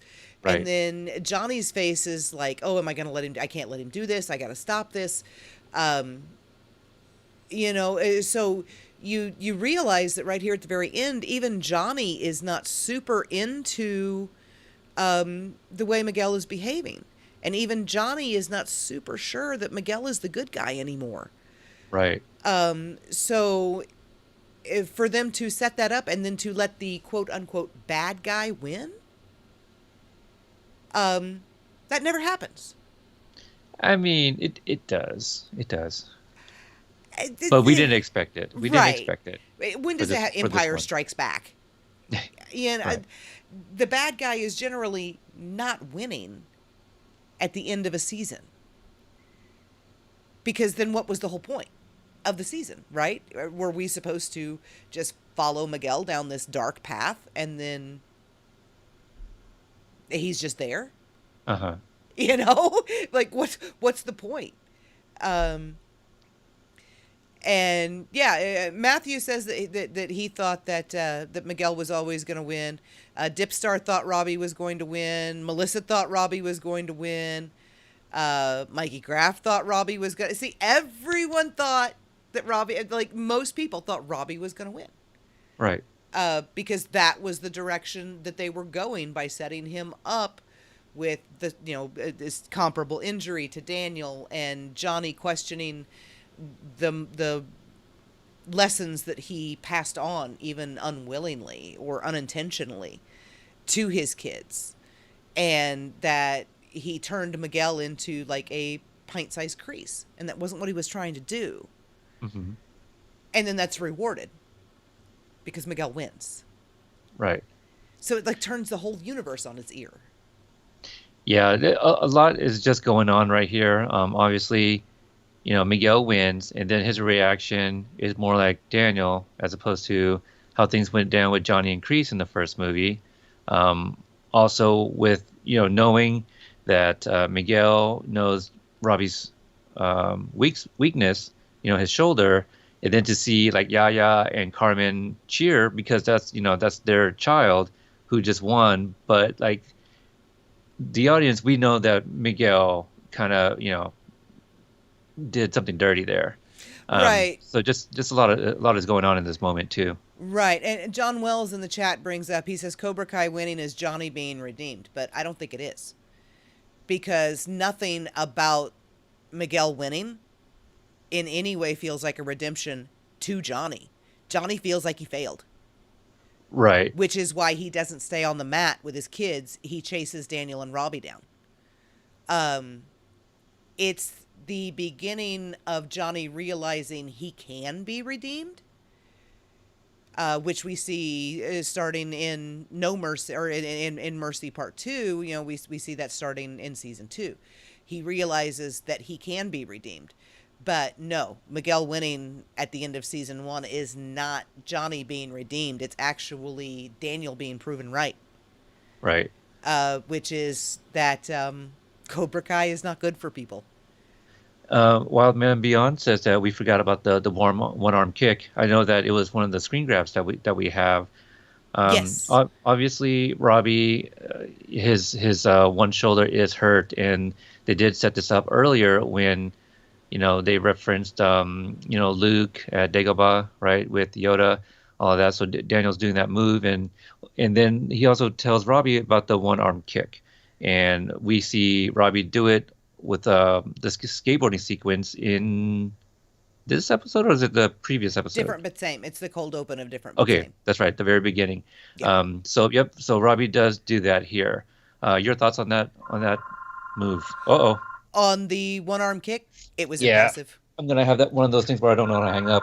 Oh, that's okay. I've had a cat walking up here and randomly meowing in my microphone for the last 45 minutes. So, um, yeah, it's impressive. And one of the things I keep meaning to, like every time a Q&A comes up, I always forget that I want to ask this.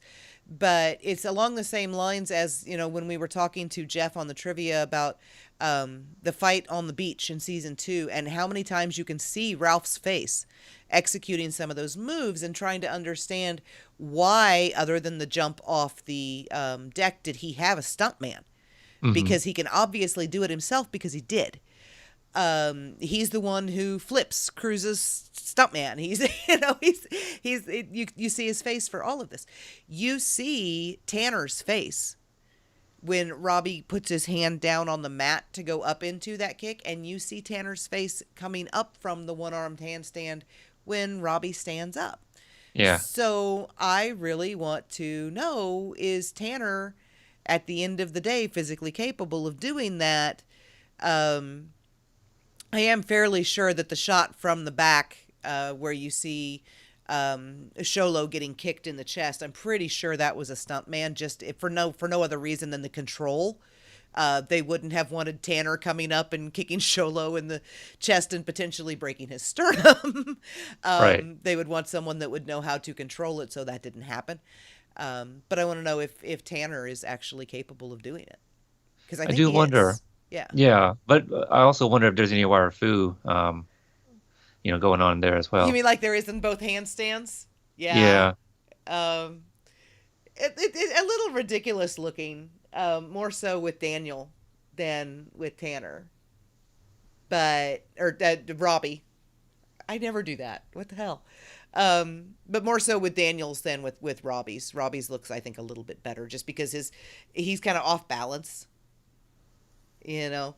Yeah. But Daniel looks very much like Luke Skywalker. Like you honestly expect him to, have rocks and Yoda floating next to him when he's up doing his. But I love the kick. I really do. I think it was fantastic. It gets them to that, the 2-2 tie, which puts them in the same place that Johnny and Daniel were. And then the only way that could Miguel beat him, honestly? Probably. Did he? No. Right. Not with the advantage there of Robbie being injured, which was caused previously by a hawk. So Miguel wins first place. Robbie wins second. Daniel says that, despite what it says on that trophy, he's still a winner Right. because he And fought with honor. this is another one where I obviously hit the limit that I'm allowed of screen caps. Because the caps that I took of, Johnny chasing Daniel and Robbie down to apologize to Robbie for what happened, and them in the car and getting to Miyagi-Do, and then, of course, the big season 1 reveal at the end, the bad guy stepping out of the grave and out of the shadows isn't showing up on the screen, but Oh, it's definitely there. right. And then we see the Miyagi-Do. Yes. Yes, a Wild Man Beyond says the one arm kick is the new crane and nobody noticed. Oh yeah, no, we noticed. We did. I think you just found us. Right. Yeah, no, we absolutely noticed. And I was glad that season 2 didn't have anything not quite so overt. I mean, I guess you could argue that the wheel technique is, but It's the didn't move. have, That was a new move. Yeah. right, right, How something do new. you right, sequels, more explosions and more characters, things like that. So, season 2, you got two people have to execute a difficult move. Um yeah. Yeah. And we've got I still remember the way I felt when Daniel and Robbie walked through that yard. As soon as he opened the gate, I knew where they were. Um, Doesn't matter in the slightest that the building that my brain thought they were walking up to has not existed in 30 years. Um, I still knew exactly where they were. And when they walk by and that tarp is pulled up just that little bit and you see that little bit of chrome and that one headlight sticking out, it's like, oh my God, there she Oh yeah, is. very exciting stuff. Oh, there she Um, is. I this is a little bit off topic, but we were just talking about the wheel technique. I guess now kind of remembering talking to Janelle and Hito and talking about that wheel technique, they mentioned that it made it easy because Mary Mauser is left-handed, so all she had to do was mirror what Tanner was doing. Oh, that okay. Yeah, There's yeah. the answer to So your question then. so now I need to know if Courtney is left-handed or is Amanda because Mary is or Sam. I'm going Good to God. guess that Courtney is as well because like she wears bracelets on her right arm, she wears her watch Mm, on her right arm. okay. And I don't think that that's anything that they would go quite so far with. Okay. Um, yeah. And, it's fairly obvious that she writes left handed and she types left handed. And, I think I think it was just A fortunate coincidence that both happenstance. actresses. Yeah. Yeah, yeah, yeah. Fortunate happenstance. Okay. Um, we've got Dipstar here in the chat saying the whole point of the films is that Miyagi Do Karate will always beat Cobra Kai. The whole point of the films is that Daniel's the main character. Yeah. I was trying to think of an actual overarching theme, but really that's it. Yeah. Um, Matthew Shire says, "Do you think Julie did the wheel technique with Daniel?" We talked about this in one of our episodes that, obviously Daniel knew how to do it somehow, and if it wasn't Miyagi, who was it that he learned it with? So it's possible. Right. Yeah, it is entirely possible. I mean, we had all kinds of different, opinions and things thrown out for who we thought Daniel could have learned it with. Hmm. Um, but we get to the end here, and we've got Daniel showing Robbie the backyard and welcome to Miyagi Do Karate. Uh, Johnny, if there's any doubt whatsoever that he does not feel that he was redeemed in the slightest by what just happened, it's what he's doing. He's sitting there staring at this trophy that he thought he wanted so badly for the last 34 years, and he can't stand the sight of it. He's trying to drink it away Hmm. because he can't deal with, he can't face what he did to get it or what he allowed to be done to his son to get it. It's a big deal. Right. And as if he doesn't have enough trouble, then the Good, Bad, and the Ugly soundtrack starts playing, and John Kreese walks in. That's right. The story's just begun. Yeah.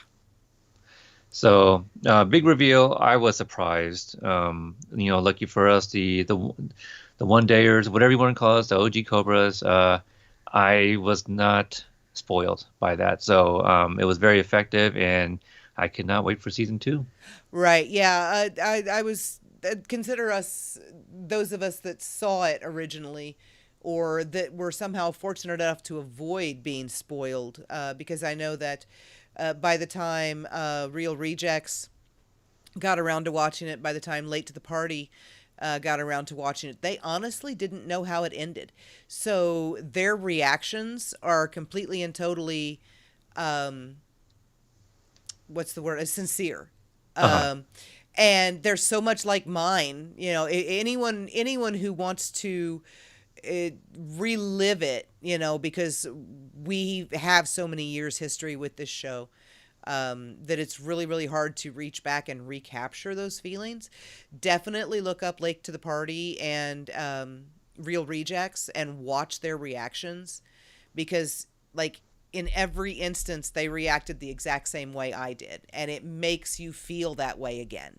Or if not feel that way, remember enough that you're almost right there again. Right. So I guess that wraps it up.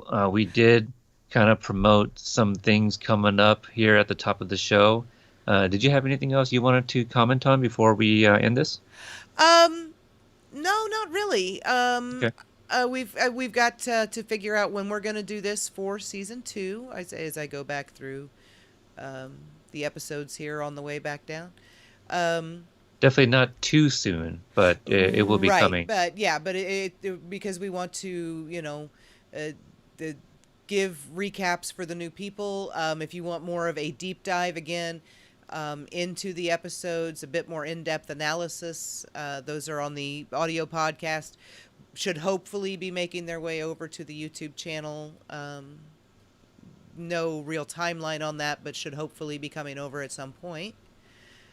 I'm not sure yet about the episode reviews. I'm not sure. I haven't really decided. We'll talk about that. Right, it's like a Yeah, logistics thing. yeah. It's just there's just so many episodes. We have like 130 on the audio podcast. I wasn't planning on bringing them all over. Um, the idea was just more so of the interviews. Yeah, So definitely we want to get the interviews over here. yeah, I mean, because the interviews were almost at 50, and then the episodes are another 20. So Right, yeah, I don't want it to be exactly the same. So we'll have some content here, some content there. right. So, but for the season two recap, I think the idea is just to kind of give like these newer Netflix fans some more time to digest season two before kind of getting into other things. Even if some other content creators are doing season two, we'll just give ours a little bit more time. Right. Yeah. Yeah. That So, works. okay, Brianna, where can people find you if they want to follow you if they don't already? I am Brianna25, Twitter, Tumblr, Facebook, YouTube, archive of our own, fanfiction.net. I make posters, I make music videos, I write silly stories. Hi. All right. And Oh, also for Instagram. me, oh, Instagram, yes. For those that want to follow me on Twitter, if you don't already, I'm at Cobra Kai Pod, Cobra Kai Podcast on Instagram, audio podcast, Spotify, Podbean, iHeartRadio, anywhere you can find podcasts, we're probably there. Or check out the website, which is under construction, kind of, but all of our interviews are currently there for yeah, it's a little bit more easier to find, and they're all listed on one page, and that's CobraKaiCompanion.com, Right. It's being .com, remodeled. being remodeled eventually.